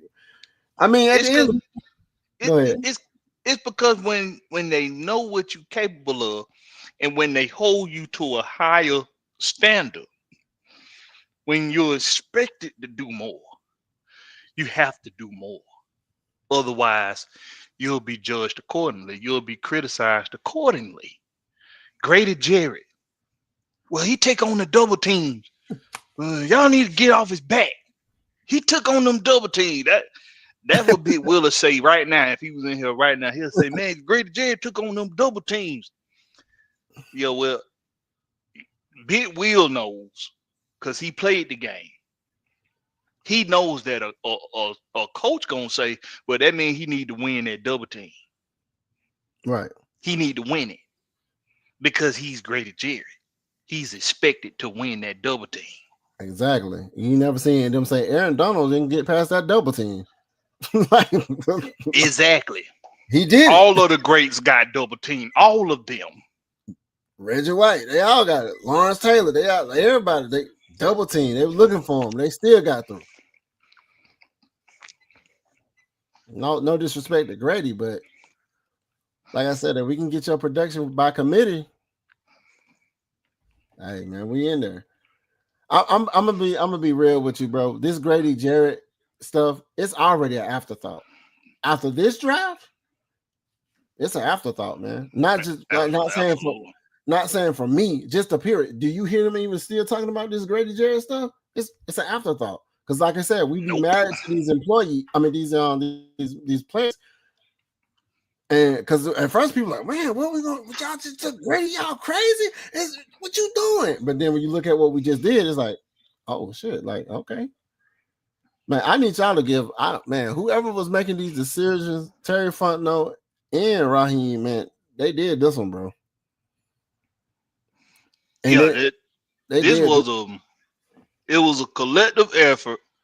I think the funniest part of this draft was when I think it was after day 2. It was the post draft press conference on day 2 when they had just got Xavier Watts and Billy Bowman Jr. on day 2. And they went in crazy, bro. Damn, that's crazy. And they went and had the press conference. And Terry Fontenot, he joked about how after night 1, he got a call from Jerry Gray. And Jerry Gray said, "Hey, I'm excited about what we're going to be able to do at the second level and up front. We got some stud athletes. We had a damn good draft, GM." And then he said he started singing. He started singing Janet Jackson. "What have you done for me lately?" So that's what he said. Yeah. Okay. So it was what they call it, quid quo pro. Quid quo pro. It was quid quo pro that they went and got Xavier Watts and Billy Bowman Jr. Mm-hmm. Two guys who under the Jerry Gray's tutelage, Mm-hmm. along with the new, I can't remember the guy name they just got from Green Bay that worked with Jerry Yeah. Gray, Yeah, I know what you're talking about. Yeah. Yeah, man. and along with Raheem Morris. It's just it's satisfying. Yeah. It's satisfying, and I haven't had that feeling post draft In a minute. in In I a don't know minute. how long. Right. And it's like, even after I got like a Julio Jones that time, I was like, okay. But it wasn't, and then after that, it was like, okay. All right. Mm-hmm. You know what I'm saying? This right here, it was lit the entire time, bro. Yes. It was lit the entire time. Once I seen we went back up into the first, I was like, what are we doing? I was like, what we finna do? I was like, somebody hit me up with like, hey man, they went back up. I had to jump back and start looking back at the thing again because I'm like, this is crazy. So I jumped back on coaches live. I'm like, hey, what we doing? I thought we was after the first, we ain't got nothing else, and we gotta wait. Second pick, wait a little long, but that they jumped right back up. That was man. This is for the ages right here, man. And like we talked about this all the time about them building a team, and this is how it looks when you build a team. Now we just gotta coach them up the right way. Because like I said it, like I say, there's no excuse. There's none. You can't tell me nothing right now. You can't say, hey, but we ain't got the personnel. You can't say, oh, at this point, it's all on the coaches. At this point, it's all on the coaches. It's all on the coaches because on paper you got the best team in the South for sure. For sure. And you got the most potential on your team in the NFC. Yeah. In my opinion, I ain't gonna say you got the best on paper in the NFC, but you got the most potential on paper. Oh yeah, definitely. Hey man, I need y'all to put some respect on JPJ's name, bro. I don't know why they think this dude was like the second best edge rusher, bro. I don't know why they kind of downing him too, and I don't think a lot of fans know who this guy is. I think that's another reason why they were so sold on Mike Green. They didn't really know who the JPJ was. They know who Walker is because he's Georgia, but they don't know who JPJ is. This dude is like like I said, the person who was ahead of him, which was number one, was Abdul Carter. JPJ was number two in edge rushing. Why are we upset? Hell, some people had him as the best pass rusher in the draft. I seen that too. But like I said, JPJ, that's my next jersey I'm about to get. JPJ. I don't like their number though. I mean, Jalen Walker's number 11. I ain't mad about that. I don't like JPJ's number, bro. But I'm gonna get his jersey. If it weren't for Julio Jones and Trey Young, yeah, I would hate that number. Because Jalen Brunson wears the number 11 for the New York Knicks. And I can't stand the little son bitch. I can't stand him. I want to see that. I want to see Kobe Bryant.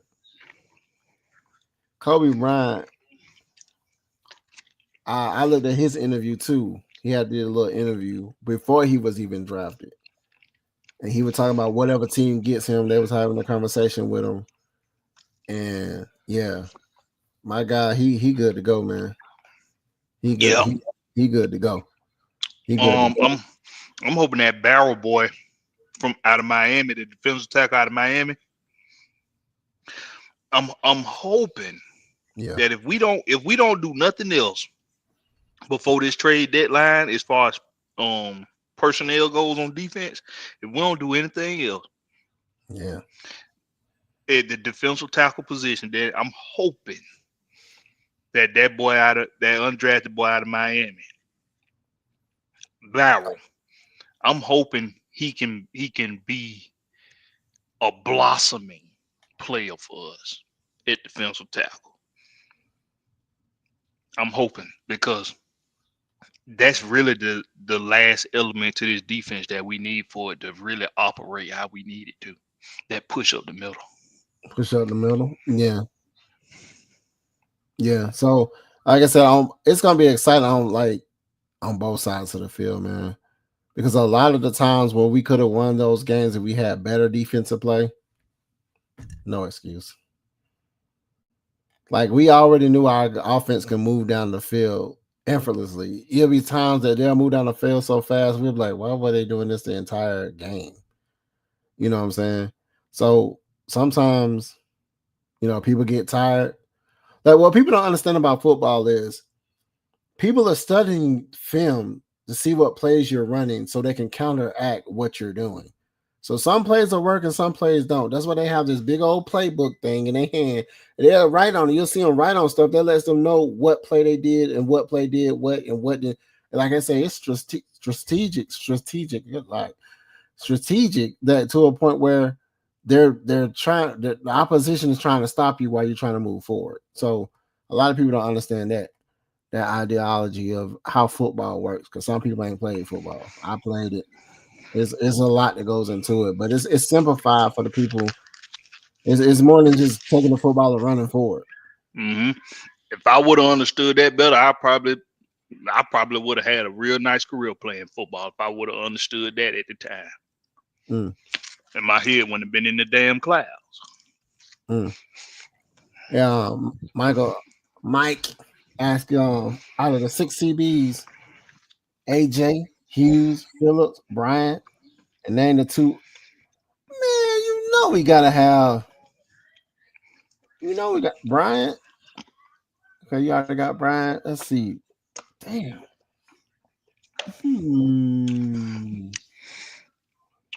D. Alford and D. Alford, Billy Bowman Jr. There we go. Because I was going to say people sleeping on Phillips too. Like he was a good cornerback too, man. Like we got bro, we got a team, bro. We talked about building a team. We have a team. Slowly but surely, they did it through them 7 and 10s. We got a team, man. And then 9 and 7. I mean, the 8 and 9. We have a team. That's why don't be surprised if we keep 1 or 2 more defensive backs in the secondary unit. Instead of 10, we might keep 11 or 12.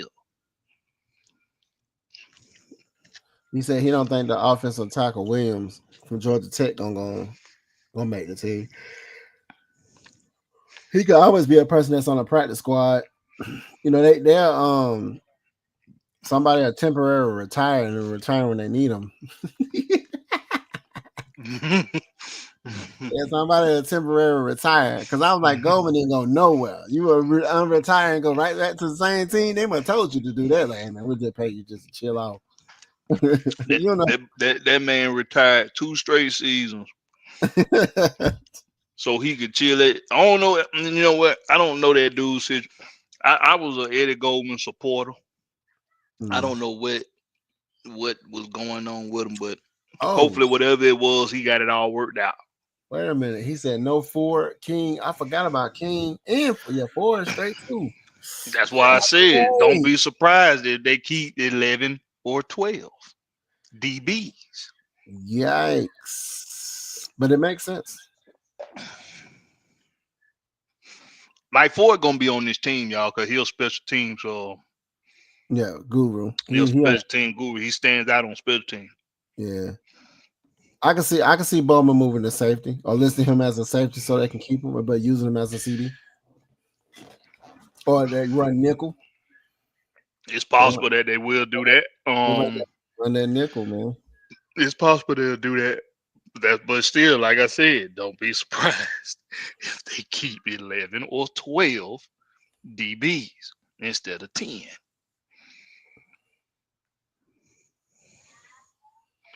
Okay.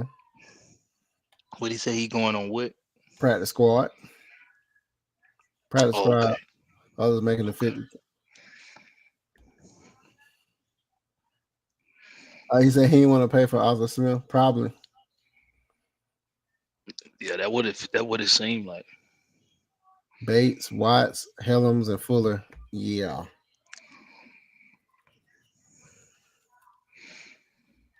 Yeah, that's like I said, man. We stacked up, bro. It's crazy to look at this team like, damn, bro. Like, is that Manning keep Dante? Yeah, you keep Dante. I wouldn't get rid of Dante either. Sound like it's Yeah, gonna be more than 10 DB. I mean, That's what I'm I mean, saying, JPM. Ford gotta make the 53. knock on wood, because my boy run through there with his head down all the time. you know, he run through that with his head down. He like Sonic, boy. Like, There'll be all kind of laundry on the field with his ass. oh, so AJ Terrell. I told you he like a concuss away, bro. I'm knock on wood, but he do be trying to get the big hits, man. And see, he's going for the big hits while we got the other guys going for the ball. So it's like I said, I think we just shoring up when somebody go down, we're not like missing a step. You know what I'm saying? We got the depth that we need. And then you get the players that want to be here, bro. It hits a little different when you want to be where you work. You know what I'm saying? When you happy to go into your job, only thing we gotta do is win. When everybody's winning, people be happy to come to work. We beat everybody. Like we in there. Yeah.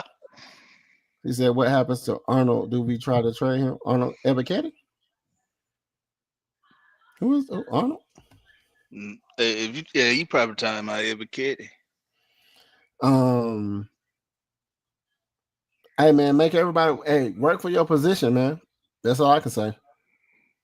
You work like if a young buck is beating you out your position, you lose your job. It's just what it is. One band, one sound, man.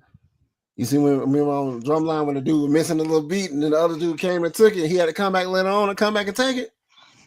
That's it. One band, one sound, my guy. He said, I'm sending vets to the practice squad. I mean, if they get beat out of their position, man. He said can't be more than 10 cornerbacks. Our linebacker. What the fuck you talking about, Michael?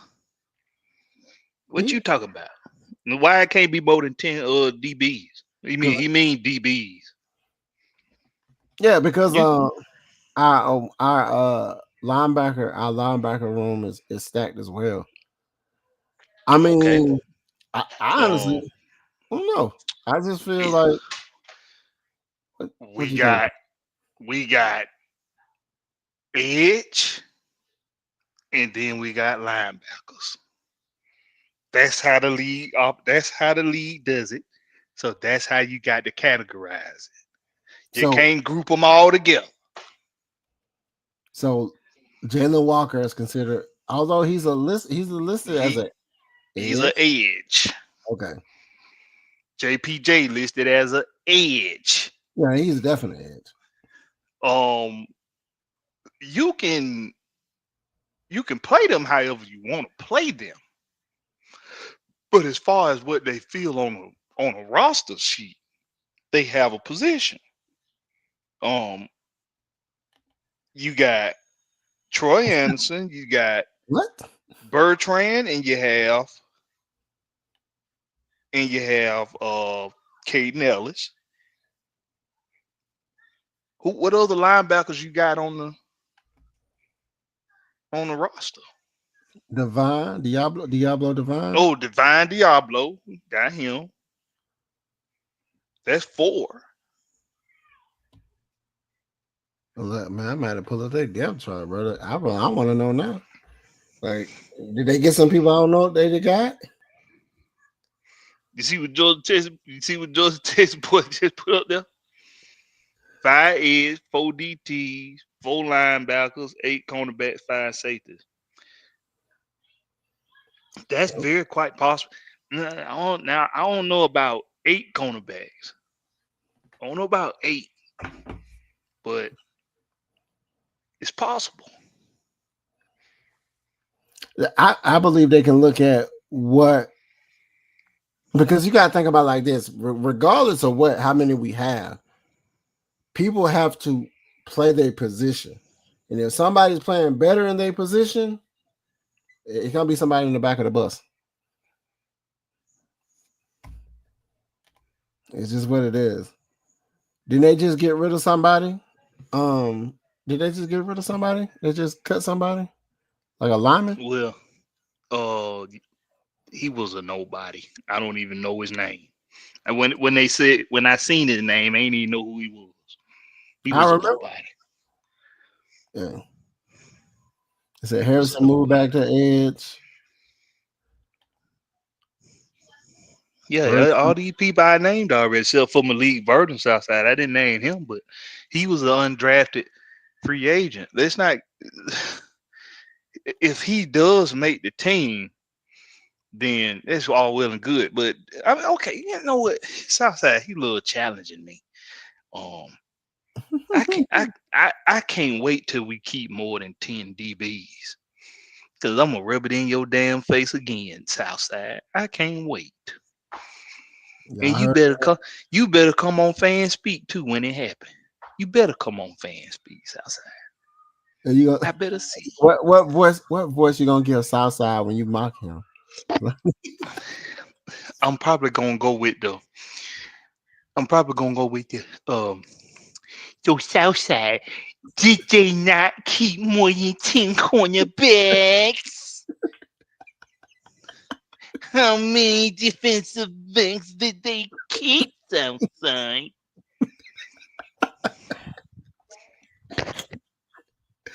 Oh man. He is. Is Troy Anderson gonna be here, man, if he's healthy? That's the only way. We ain't gonna give him another shot because we got too many people. That's the question. He said Kubi's practice squad. Yeah, I believe it.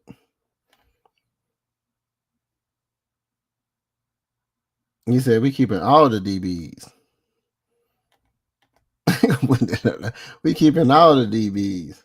Oh, Malone cut. Okay. Is he cut now? Oh, is that the person who was gone? I know. I think they saying he gonna be the odd man now. He gonna be the odd man now. I believe it. Southside, we keeping all the DBs. He said we keeping all the DB. Okay. Well, you better agree with something I say, boy, because you'll be right for once. Because what he was gonna now what he gonna say? Because he said we keeping all on. So what? Yeah. So what's the voice he using now? That my boy, you know I love that my boy.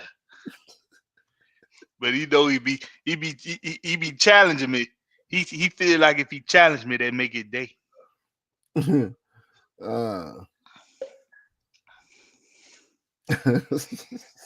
said, "Nigga, what?" I said, "We gonna keep all the." What's the voice he said? He's gonna say? Oh man! On Fan Speak, what's outside voice there? Did they keep all of the DBs Southside? How many DBs did they keep?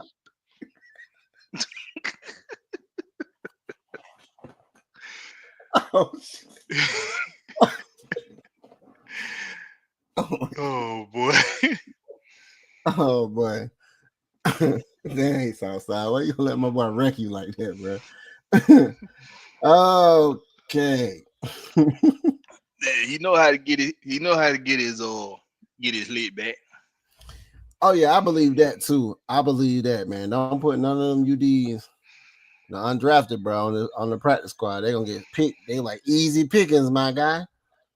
Oh yeah, Nick Nash and Kobe Bryant. There's some other guys I'm thinking, but I can't get their names. But those two guys, especially, you make sure you figure out how to put them on this team. Oh yeah, yeah, yeah. I like the versatility you got with some of these defensive backs that you could really use them in run support.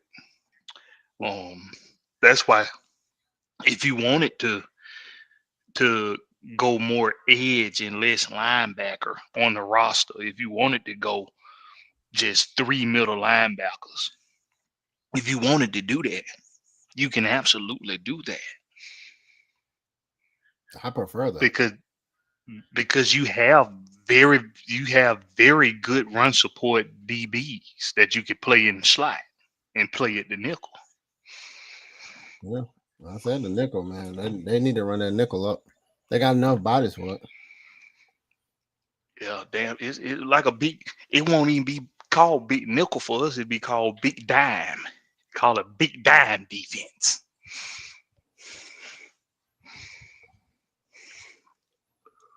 Yeah, it's crazy. Like I said, the packages that they can draw up, man, it's gonna be crazy. Because you got every level of the defense, you got studs in every position, bro. Almost just about every and then you trickle that down. You go back to the offensive side, it's about the same thing, bro. We're running the team back, and whatever we lacked the year before or the year prior, we double down on certain things. We double down on edge and double down on safety. And then you already got somebody like Jesse Bates that's doing his thing, and then bringing back people that complemented the team that already pretty much know what the scheme pretty much was. Yeah. So it helps to have that. The Cavs has wasted all that number one seed again. They lost. Man, that doggone Halliburton and them damn Pacers, boy, they put it on the Cavs, boy. They don't understand. I mean, they thought that Pacers team was a fluke, bro. They thought that Pacers team was a fluke, just like when they thought the Magic team, the Orlando, they're young. They don't do it, man. Nah, man, they move different, man. They move different, man. They put a spanking on them, boy.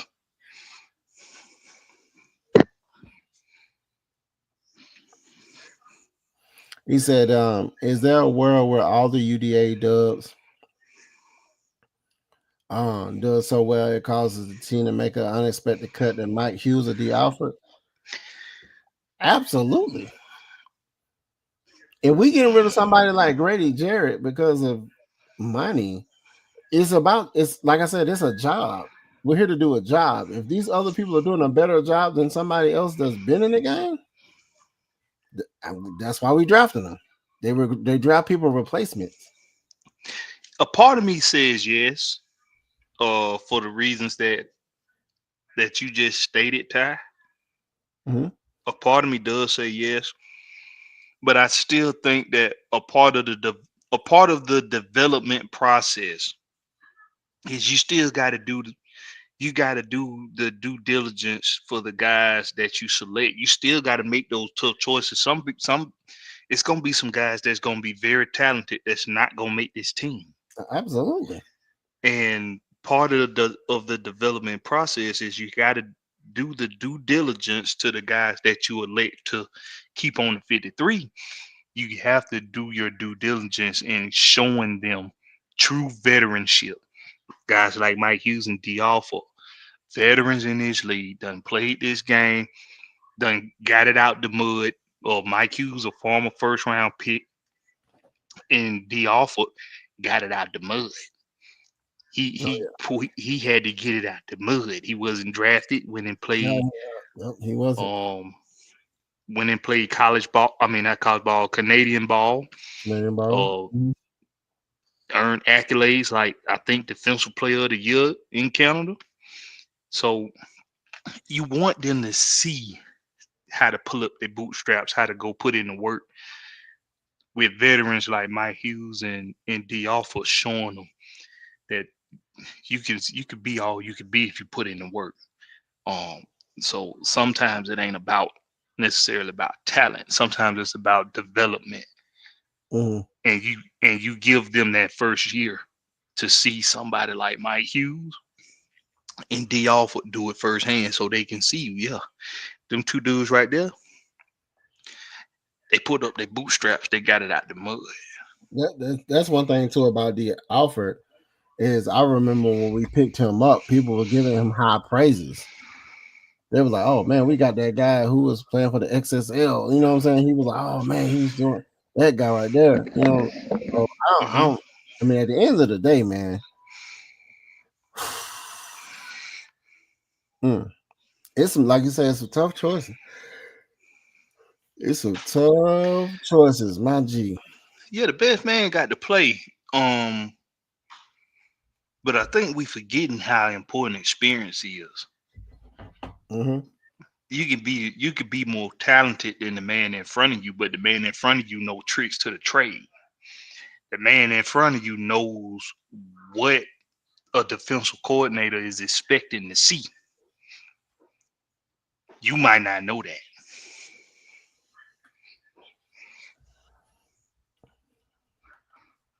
It gives them the advantage. He said, "Can Brian and Manning supersede Brooks, Phillips, or King? If you get a drop in somebody's production and somebody young, but that's the exact same thing you just answered too. The experience points. Sometimes they got to see, sit behind somebody, see them getting see the expertise being played out, so then they can get the experience points, and then they get the in-game experience. Now, if somebody goes down, knock on wood, but then the next man is up. So that's why we have depth. So if there's a situation where we're losing guys, we have people that's in position that can be the next man up. They'll have to rise to the occasion. And then some people buckle under that type of pressure. So regardless if somebody looks good in college, some people, like you say, they got to be coached up. They got to be calibrated for the scheme. They got to get, in-game speed for the NFL. It's a lot of things that go along with it. And then, some people get crucified real quick too. Like if they get blown out by a play, they'll say all day that person's not good. I think they did the same thing with King, I believe. He got blown out like a couple of times, but then he'll come back and make some good plays. It's like people have to make those those in-game adjustments that we talk about. But he said Burrow here to replace Street because he took players off until the end of the year. Graham got jacked this offseason. Yeah, Graham looking stupid. So yeah, like I said, you got to look at it like this. If they're willing to get rid of a guy like Grady Jarrett, which is a hometown hero, and whatever reason they got rid of him, Grady Jarrett name, I'm sure, holds more weight than Graham or Street. And they got rid of him, they'll at that point, they'll just get rid of it. Like, if you're not doing what you need to do, because you gotta be for the brand. You gotta be for the brand. You got to be for the brand. Mm-hmm. So if you got to play for the logo before anything, and they thinking of the best interest in the logo. So even if we got a good undrafted free agent, but they're not playing good and developing, like you said, for the brand and working towards that common goal and raising that Lombardi trophy, they're gone. It don't matter who you is. Because isn't that what it's about at the end of the day? That's what it's about. Posting up that Lombardi. Getting that bottom line. Right. Oh, yeah. Yikes. You can't be half running out there on the field, Kyle Pitts. He said experiment nothing if you take place off. Yeah, you got he said I saw it's coming from the grass. Yeah, man. It's crazy, man. Like I just said, bro, regardless of what goes on, bro, staffing ain't the problem on this team. Talent ain't the problem on this team. It's either execution and it starts with coaching, man. Y'all, they can't be like, man, if we had one more edge rusher. If I had another cornerback, I got 10. If I had at least 11, you know what I'm saying? You can't. There's like there's no excuses.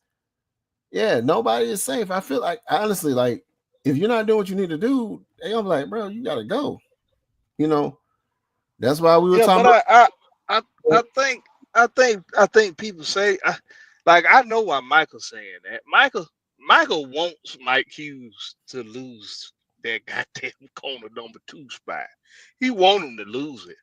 But that's a lot of the fans. They want to see Kobe Bryant win that number 2. They want to see somebody else, one of these young guys win at number 2, because I guess there's still a question mark hovering over Mike Hughes' head, even though all he did last year was be a really good corner number 2. He was so good that he looked like the number 1 for the better part of the year. They teams rather attack AJ Terrell than him. Yeah, they were So going over there to AJ a little often. It used to be the other way around. Whoever the number 2 guy was, they wasn't going over there with AJ at. Here, strap him up. see, what highlight my last comment. See, I knew it. Hughes will lose it or get hurt just like we know Troy gonna get hurt. See, Yeah, see, uh, all it's all it's all good if that man go in there and really beat out Mike Hughes. But see, you underestimate Mike Hughes. You really are. Because the dude is the personification of a professional out there. He does his job, y'all. When he not hurt, Mike Hughes does his job because he know tricks to the trade. Because he know what the defensive, he know what Jerry Gray wants to see the secondary doing. He know what Raheem Morris wants to see the secondary doing. He knows what they want due to his experience doing it already.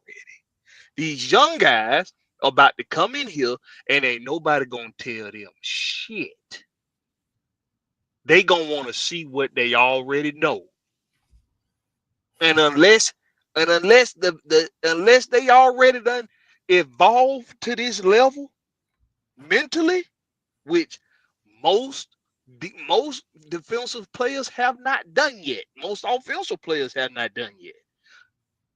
Mike Hughes and the D offers gonna have that upper hand on them. They're gonna have that edge on them where they're gonna know how to get the job that those guys are trying to fight them for. They gonna know how to get it already. See, they gotta figure it out. And ain't nobody gonna tell them how to get that. What they gonna do is they gonna say, okay, now watch Mike Hughes do it. After they go out there and give them that drill the first time, and it ain't exactly what they looking for. When they come over to the sideline, the next thing gonna come out Jeff Uber mouth or Jerry Gray mouth. The next thing gonna come out their mouth. Now watch Mike Hughes do it. That's how I want you to do it. if he's not hurt, then he'll do it. If he's not hurt, that's anybody though, right? That's You can say that. anybody. You can say that. You can like, hey man, that nigga, he ain't hurt, man. He'll be out there on the field.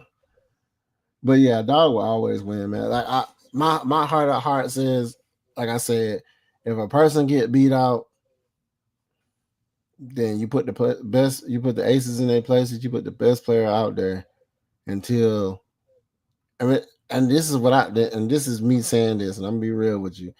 It never fails after we pay somebody the big bucks, they production go down. AJ Terrell, Devontae Freeman. Once they get their bread, you don't even see them no more.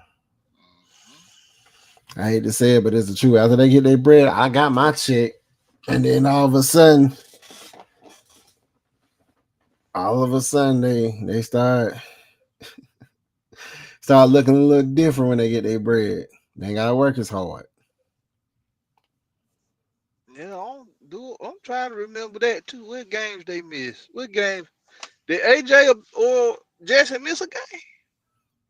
don't think Jesse missed a game, but I think AJ did like a concussion protocol I one time. think AJ was out for a concussion, But but then I he don't remember Jesse being out. I do think I remember AJ being out for a concussion though. I do think I remember that.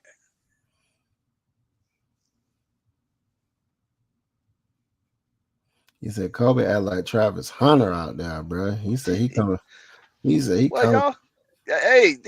y'all, hey, listen, I'm all for it, man. I'm all for it. That young boy go out there and win that spot, and he balls out. But he can't just win it now. He got to go out there and he got the ball out. If he do it, I'm all for it, y'all. I'm just not. I just know how the process of this shit works more likely than not. The experienced guys know how to get the job already, y'all. They already know how to get the job. These young boys got to figure that they gonna see if they can figure that out as they go. Some of them get lucky and they figure it out at the gate. Some of them do, but most of them don't. Most of them don't. He said no. AJ Terrell played all 17 games, 3 years in a row. Oh yeah, you got to ask the encyclopedia Georgia Texas boy questions like that. He be knowing. 2 years straight. My boy Georgia Texas boy be knowing. He think I be hating on him when I say that, but I'm dead ass. He be knowing shit that I be having to think about. I be having Georgia Texas boy be knowing shit you actually got to go search for. You got to go search and do some. He already know. Nicholas, I bet you he ain't even had to look that up. I bet you he already knew it. Nicholas, no. He said they gonna teach them how to get burnt on routes too. Oh no, Mike Hughes didn't get burnt, bro. AJ Terrell toasted, bro. They be having toast. They be having raisin toast out there next to they all-star breakfast. They be eating that next to them. In the first quarter of the season, AJ was the one getting burnt, bro. Mike Hughes didn't get burnt. AJ get up off the ground and walk away with look like he proud. Yeah. If Mike Hughes got burnt, we didn't see it happen. It was on the other side of the field. The camera turned before he got right, because you got to go do that film. You got to go do that film homework and see that. All right, y'all. Man, we got 2 hours and 30 minutes on this, bro. Y'all, hey, man, what y'all doing? What y'all doing out here? All right, before we go, we got any more questions, man? Any more questions, bro? We got 86 eyes. Well, 86 people with double eyes on them. 85. Don't be trying to leave now. You got anything? Any more questions? You want to conclude, Blackberry? Yeah. I'm gonna close out saying everybody do the right thing. When like Spike Lee, do the right thing like Spike Lee. Yep, in my white tee. I can't believe I just said that. Oh man, I'm gonna go wash the oversized white tee. You finna wash your mouth out with soap? I'm finna go wash my mouth out with soap. Even though listen, man. Shout out to the franchise boy. Do the right thing when you want to talk fat. See, the reason why I tease Georgia Texas boy is because when you talking to Georgia Texas boy, let me tell y'all something. You know when somebody intellect is on another level based off of how quick they mind work with their mouth. Georgia Texas one he one of them folks. His mind working so fast that his mouth can't even keep up. What voice he used when he oh no, that's Southside. Never mind. I'm sorry. Nah, that I was gonna say what voice do Georgia Texas boy do when he be coming up with his stuff? You say what now? What voice does Georgia I Texas? I gotta find something for my guy. I gotta find something for You him. said I it, might, Chris. I might want to get him a white man boy. He might get How he sound? since he spent that time in Texas. He might have to get one of these right here. Might have to get one of those. Might have to give him one of those dear voices there. But Yeah. he not, and he just put down in that here a regular nigga, but he not, y'all. And regular people, they tend to follow a herd, tend to follow a crowd. Regular people, and I'm going somewhere with this. Watch when I go there. Ooh wee. He said, "You finna take y'all down the rabbit hole now." Regular people tend to follow the herd. They tend to follow the crowd. Notice I said the herd, not a leader. They tend to follow the herd. Oh, where all them people going? I'm gonna follow them. I'm gonna go where they going. There's a lot of people going there, so I'm gonna go there too. Not knowing what they going to, not knowing why, not knowing what's there. They just going. They just following the herd. When I hear content creators and media personalities, because they do this too. Hmm.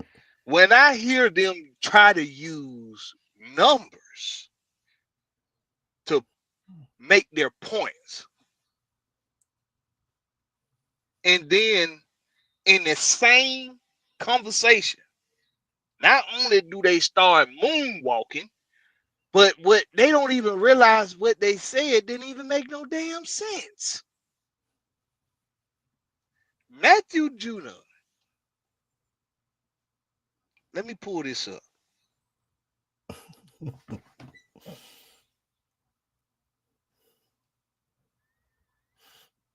I remember when they were talking about us getting him back.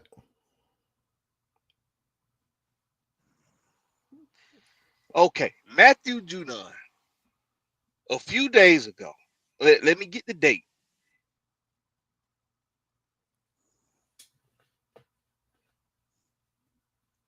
May 9th. Mm. On May 9th, he did an exclusive interview with a blogging site called Card Player. It's odd. It's a odd name for some reason. They Card Player, but it's a betting site. It's a betting site. You can they show you how to bet on sports. Of course. Okay. So he does an exclusive interview with them, and he says in this interview, I'm going to paraphrase, when they asked him, was it bad luck with his lack of production in sacks with only 5.5 sacks? He said, hell no, it wasn't bad luck. 60% of the time, he said, go look at the film. 60% of the time, I was dropping back in coverage. Now, remember that 60%. 60%. Remember that 60%. And that was the extent of his referencing to his assignments with the Falcons defense. He didn't go any more into depth with it than that. He didn't mention nobody's names or anything like that as far as coaching goes. He did mention Braylon Trice and the new guys, Jalen Walker and JPJ. And he said he wants the best for those guys, and the Falcons gonna want to see what those guys can get out there and do. So his chances of reuniting with the Falcons is unlikely due to that. That's the extent right there of what he referenced to about the Falcons defense. But all day today, What they do? all day today, Mad Mike, Smitty Sports Machine, a handful of other Falcon content creators, locked on sports, even articles on Sports Illustrated, articles on other blogging sports sites. Everybody wanted to turn this into he's calling out Raheem Morris and Jimmy Lake. He's calling out the bad coaching, the bad usage of the Falcons. Now, that part I agree with. He did call out that by saying the 60%. the He dropped 60% He dropping dropped back in back. He coverage. dropped coverage when he's not a coverage guy. He's not a cover guy. So he is doing that. One, because he's over exaggerated. He knows he didn't drop back 60% of the time, but he's saying I did it too much for my liking, and I didn't get the production I wanted to get, and that was partly due to, and that was because of it.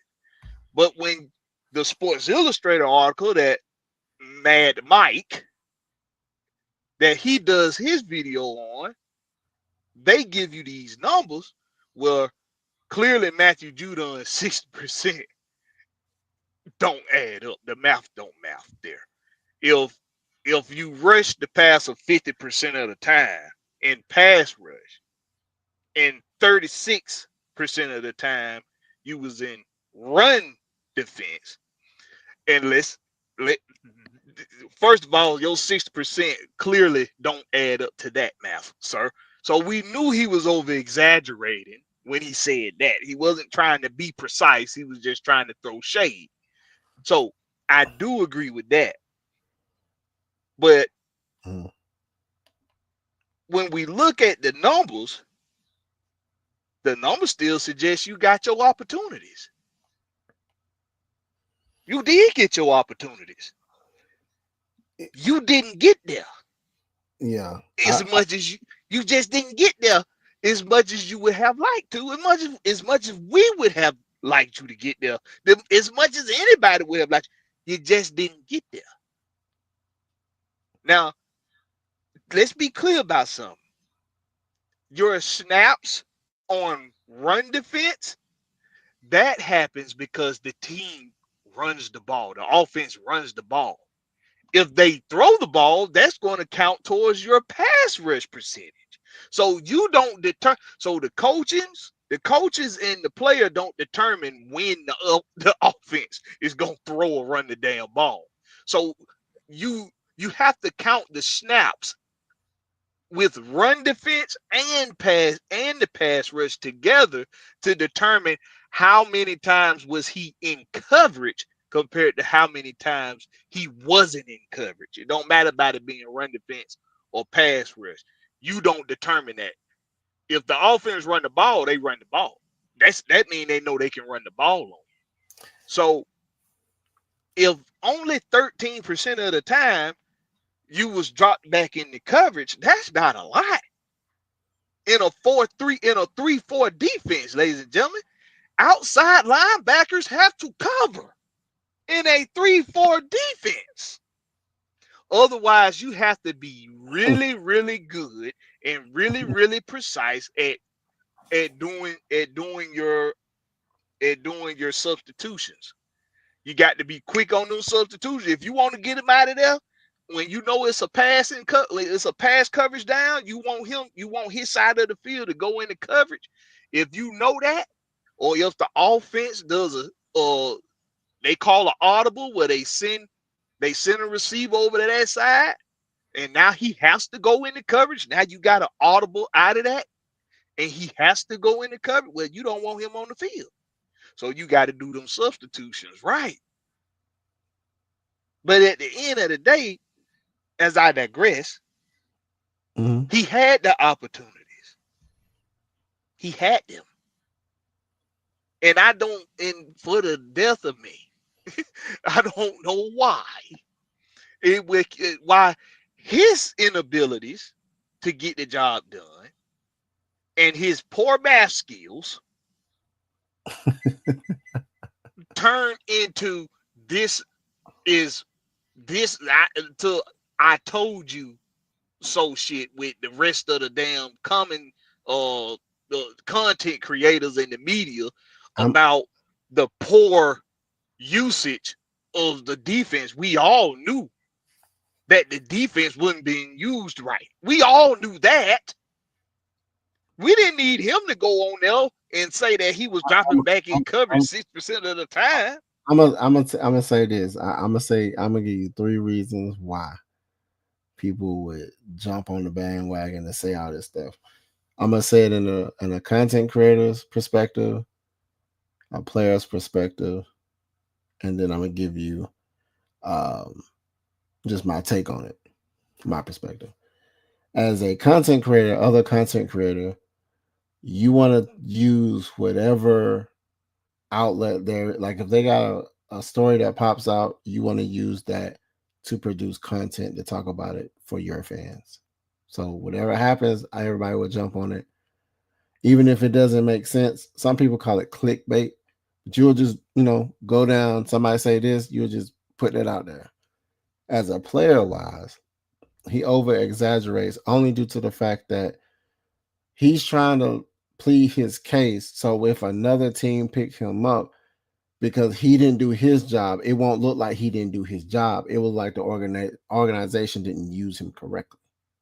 And then now my take on it. He's just a guy who probably salty that he didn't get picked back up again.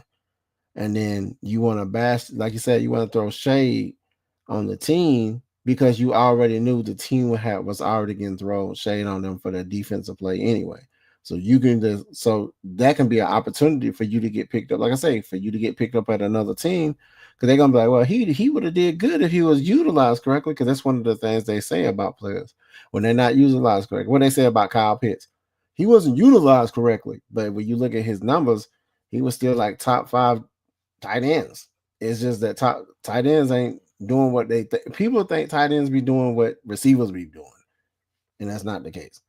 So I mean, at the end of the day, man, I just feel like my guy, he wasn't good at pass coverage. And then when he did go to try to get after the quarterback, he wasn't good at doing that either. Hey man, he was fat and out of shape. And he did play a lot of snaps. He did. So you can't say you didn't have the opportunities if only 13% of the time you had to drop back in coverage. Y'all, come on, do the math. If it's 17 games, you drop it. You don't even need to know the whole number. It's 17 games. You drop back into coverage 13 times. I mean, 13% of the time. You ain't even drop back in coverage every game. You only drop back in coverage every other game. Let's be real, man. Simple math. My whole thing. Why was he getting an interview? Because they ain't had nothing else to talk about. And, my take on that too is anything to bash the Falcons and the media, they all for it. They all for it. Of course they're gonna talk. Like, of course they didn't use you. Of course they didn't use you, right? Ain't nobody talking about how good the Falcons draft was and raising it up in Sports Illustrated saying, oh my goodness, and having all of the players that we drafted on the front of the cover and the Falcons logo on that thing saying, man, they stole the draft. They ain't saying none of that. They don't. In my Blackberry voice, they ain't saying none of that. They ain't saying none of that, man. None of that. They ain't. So it's like, what are we doing? Anything to bash our squad because they know. And we talked about this, like, this team is a problem, bro. Yeah, that's what I'm saying. You don't see Simmons. Simmons ain't talking nothing. I mean, dudes is probably just salty, man, because at the end of the day, you didn't get there. We thought you was a good pickup for the Patreons. I mean, didn't do what you're supposed to do, man. You out of here. Like, what are we doing? You out of here. You don't do your job. We get some young talent, man. Get out of here. Yeah. Yeah, that's just what it is. You don't do your job, man. You gone, and then you want to talk your stuff because it's just at the end of the day, bro, you mediocre play, bro. That's why I said if you're not doing your job, even if you got the experience. So now this goes to the point where you say experience. Somebody can have the experience, but they ain't doing their job, and somebody young come and outbeat them. That person's gone. I mean, and then they want to trim the fat. When you get a nice piece of chicken or a piece of, you know what I'm saying, you want to trim the fat. He part of the fat you got to trim off. There ain't nothing that tastes good. Pause that. But it's like he just know he's no good for the brand, bro. And this shows up that you're still not good for the brand because when you do a media piece, you should have been taking the humble. Where your PR team at? You should have been like, hey man, I really wish we would have had, we would have won on those games where we utilized this. I mean, you know how to go out there. Some people be salty, man. He probably thinking they was gonna bring him back or something like, because there was talk about bringing him back, but then all the acquisitions that they made and the moves that they made, it was like, for what? Like I said, I wanted to use this. What will it? Will it run? Will? Okay. I want to use. I want to use this. I want to use this Grady Jarrett as this. He was the example. As like I said, they got rid of this guy, and this guy's the hometown hero. Nobody seen that one coming. I don't care. Nobody. They talked about different ways to free up cap space, but you wouldn't have thought they would have chose this guy. You wouldn't have thought they would have chose him because they let him go through with mediocre numbers so long because he was a hometown hero.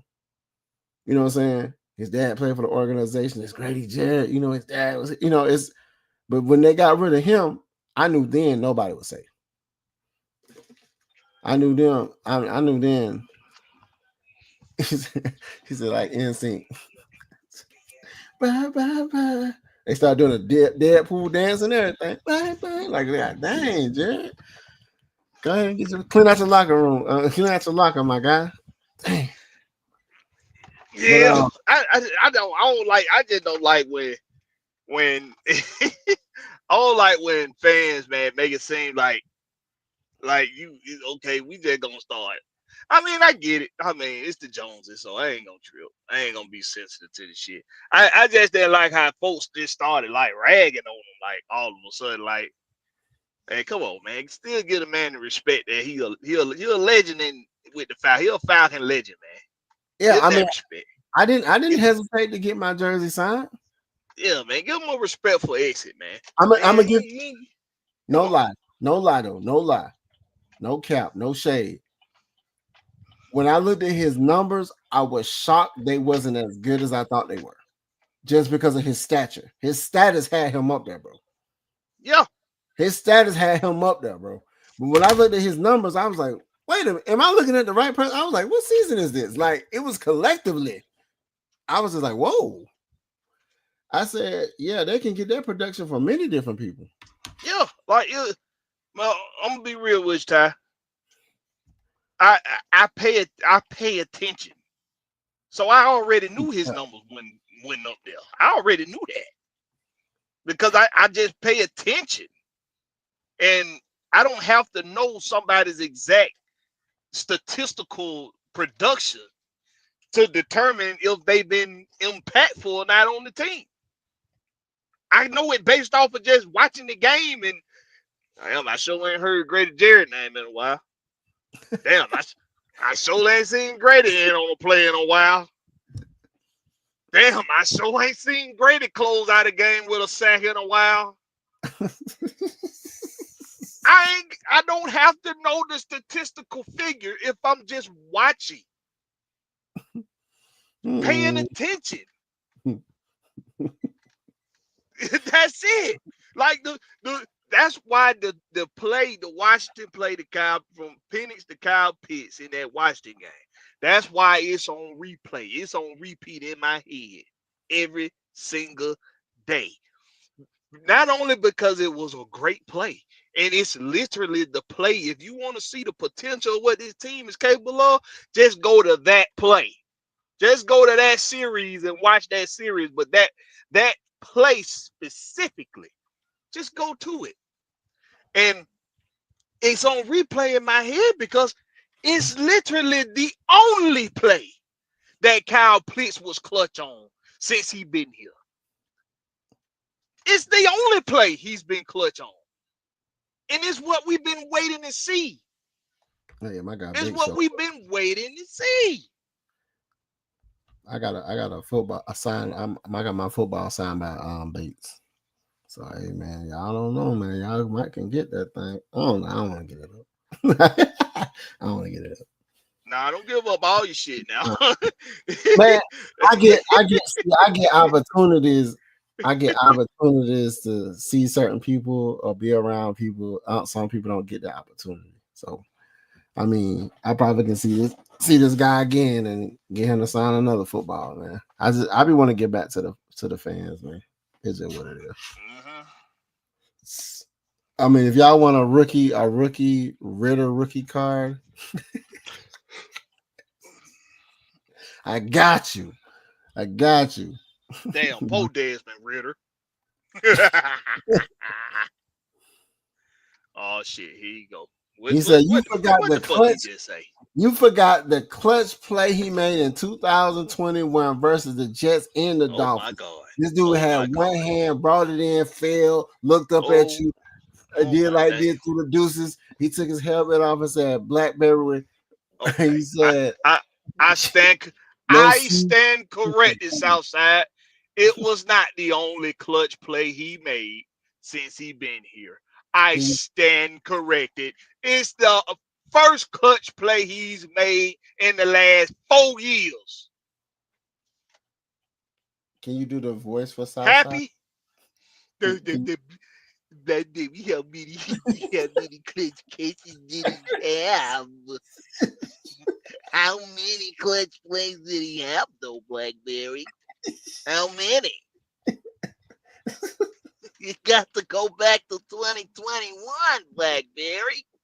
You got to go back to 2021.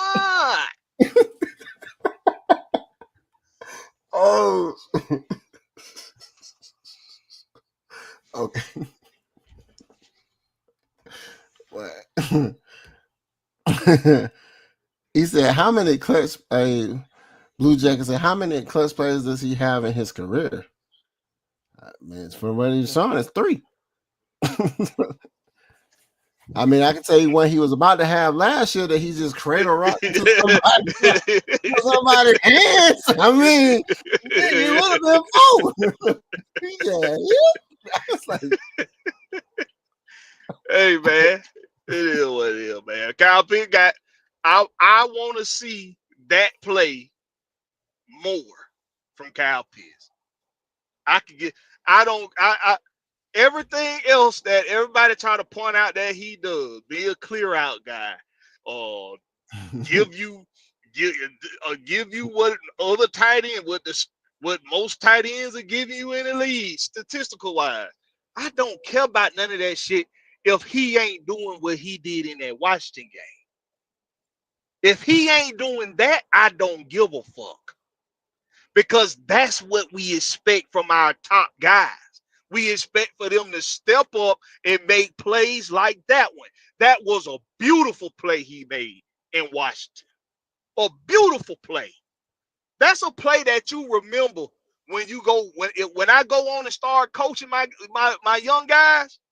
When it's time for me to start coaching, that's a play I'm gonna put on for my guys to watch, for my quarterback and my receivers and my offensive linemen and my running backs, my whole offensive group. I want them to watch that play. I'm showing them that play. Kyle Pitts was that play. Michael Penix was that play. But give me more of it. And maybe we having a whole nother conversation right now. Can y'all see this? Can y'all see that? Y'all probably can't see that. There you go. You can see it. Hold on. What did it say? That's the play. Oh, that's the play. It's beautiful. It's masterful. Look at the protection. Able to step into the throw. Bullet.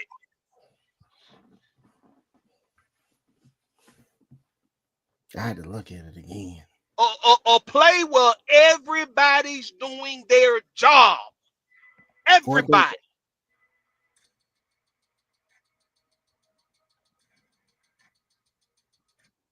Yeah, that was the.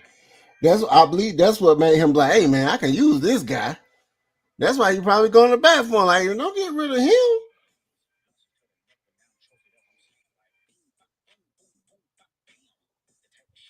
I'm just saying, man. Hey, that was.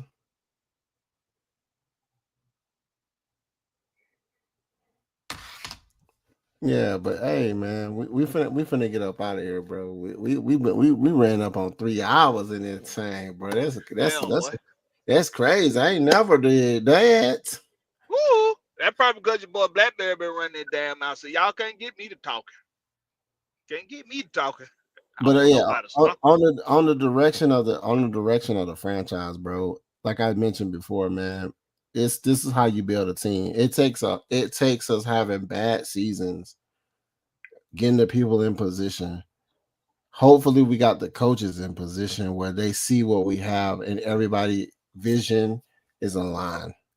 If everybody got the same mindset and it's raising that Lombardi, bro, this is gonna be a Super Bowl. It's by paper, it's a Super Bowl contender team. They just got to go out there and pretty much execute. The coaches got to do what they need to do. Like every facet of the game, we always had those games when either the offense will do good, the defense don't. The special teams will do good, and the offense do. The defense only, and like we got to have every facet of the team, every level of the team, everybody on one accord, one band, one sound. Mm-hmm. One band, one sound, man. So at the end of the day, he said, wasn't Newsel the center in the playoff team game? Playoff team Washington. Yeah, we didn't make it to the playoff, but yeah, he was in the game. Yeah. Was he? I think Drew Dalman was back in that game. Hold on, I think he was. Go back and look up. You could probably just see it in that play. I'm looking. Oh, the thing switched to that fast. Hold on. Move up a little bit. That's of course for Georgia Texas boy. Y'all think I'm playing? Georgia Texas boy got what's them folks that remember everything they see? They just got to see it one time. He got a photographic memory. Photographic memory. That was Georgia Texas boy got. That's a question for him. He should really start doing content. He think I'm bullshit. 65. Even what's the name throwing a block? Bijan throwing a block. I can't see the number. 70. Lindstrom. Dang, I can't see it. It moves so quick, bro. They move so quick. Hold on. Yeah, photographic memory, Southside. Yeah. It kind of hard to tell in that play, huh? Yeah. They bunched up and everybody's turning. Yeah. Everybody doing their job. It's crazy. Bijan throwing the block. Everybody doing that. They had the pocket protected. Yeah, he was able to step into that throw. For Shosky. Oh yeah. He that was one of them. I just seen him holding up somebody, wasn't even moving. So yeah, man, squad in there. But go ahead, Blackberry. Go ahead and give him a salute out, man. Let them know about you. Listen, man. So salute to everybody that came and stuck around for these 3 hours. We appreciate every time y'all support us with the viewership, with the likes. Make sure you get those likes. Always get those likes up. Listen. I got my own channel, the home team with Blackberry, but of course y'all know Atlanta Falcon Nation is family to me. I don't make friends. Okay. I don't. My partners, I done had the same partners since knee high from the treehouse. I don't make friends. But this guy right here, the Lochness, this is why y'all need to go to his channel, hit that like button if you ain't done it. So these people over here are solid. And when I think about kinship. No matter what I say,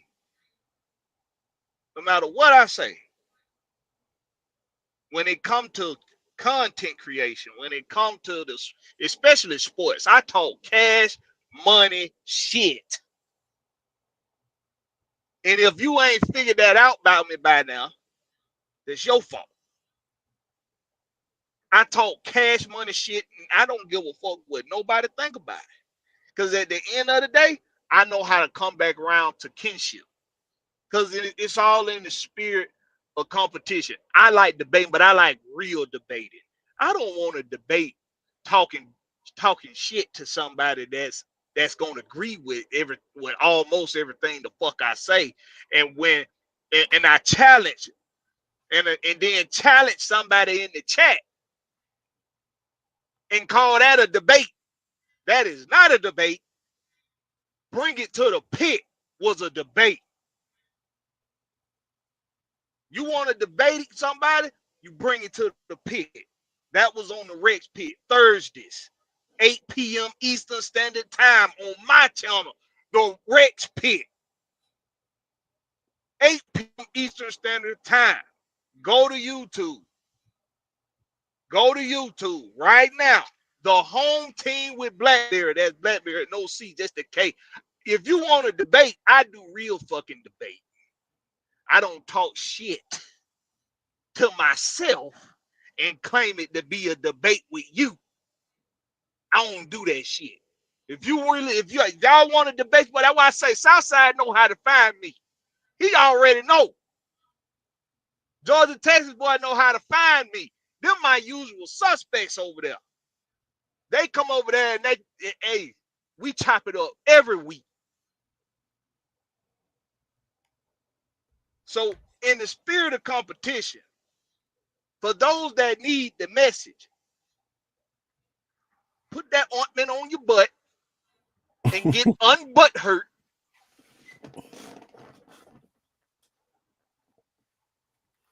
And come and see your boy. Because it's all in the spirit of competition. Unless you're a fuck boy.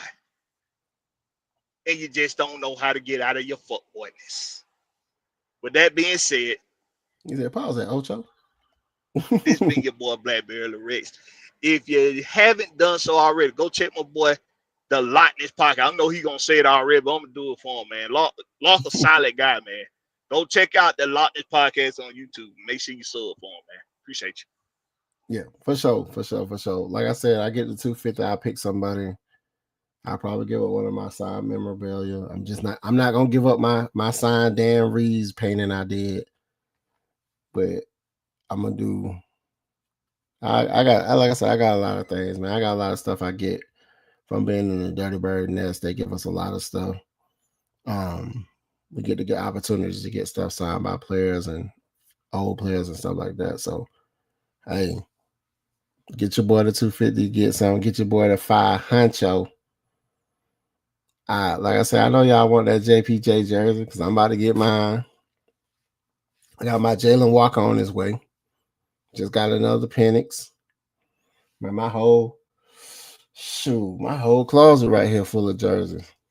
So, hey, man, like I said, I already, man, follow the Lochness on Lochness Podcast.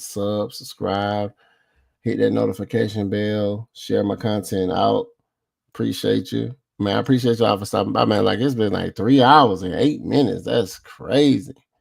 You know what I'm saying? I ain't never did that. I think it just got me lit when I said it started with Night Rider. Because when I looked down, I seen Night Rider. I was like, what is this? Yeah, he was in there chilling. Yeah. Yeah, I was like, okay. And then I looked back down again. I said, oh, shut my boy. So, you know, it's all good. It's all good. My bad. Yeah, but hey, man, it's always good, man. We had like 80 people. Like right now, we got 80 people rocking with us. We was almost at a huncho, man. So I mean, I appreciate the home team with Blackberry. Go on YouTube right now. Right now. Don't waste no time. Go right now. Right now. Not the never. Home right team with Blackberry. And that Blackberry no C, just a K. Go hit your boy up. Yeah, man. Go ahead. Sub, share, comment. You know, we all represent AFN. Hey man, we all good, man. We always here for the logo and the brand. Until y'all see me next time, I probably come back with a show tomorrow, man. I gotta make up for last week. But hey, like I say, man, we out. Appreciate you.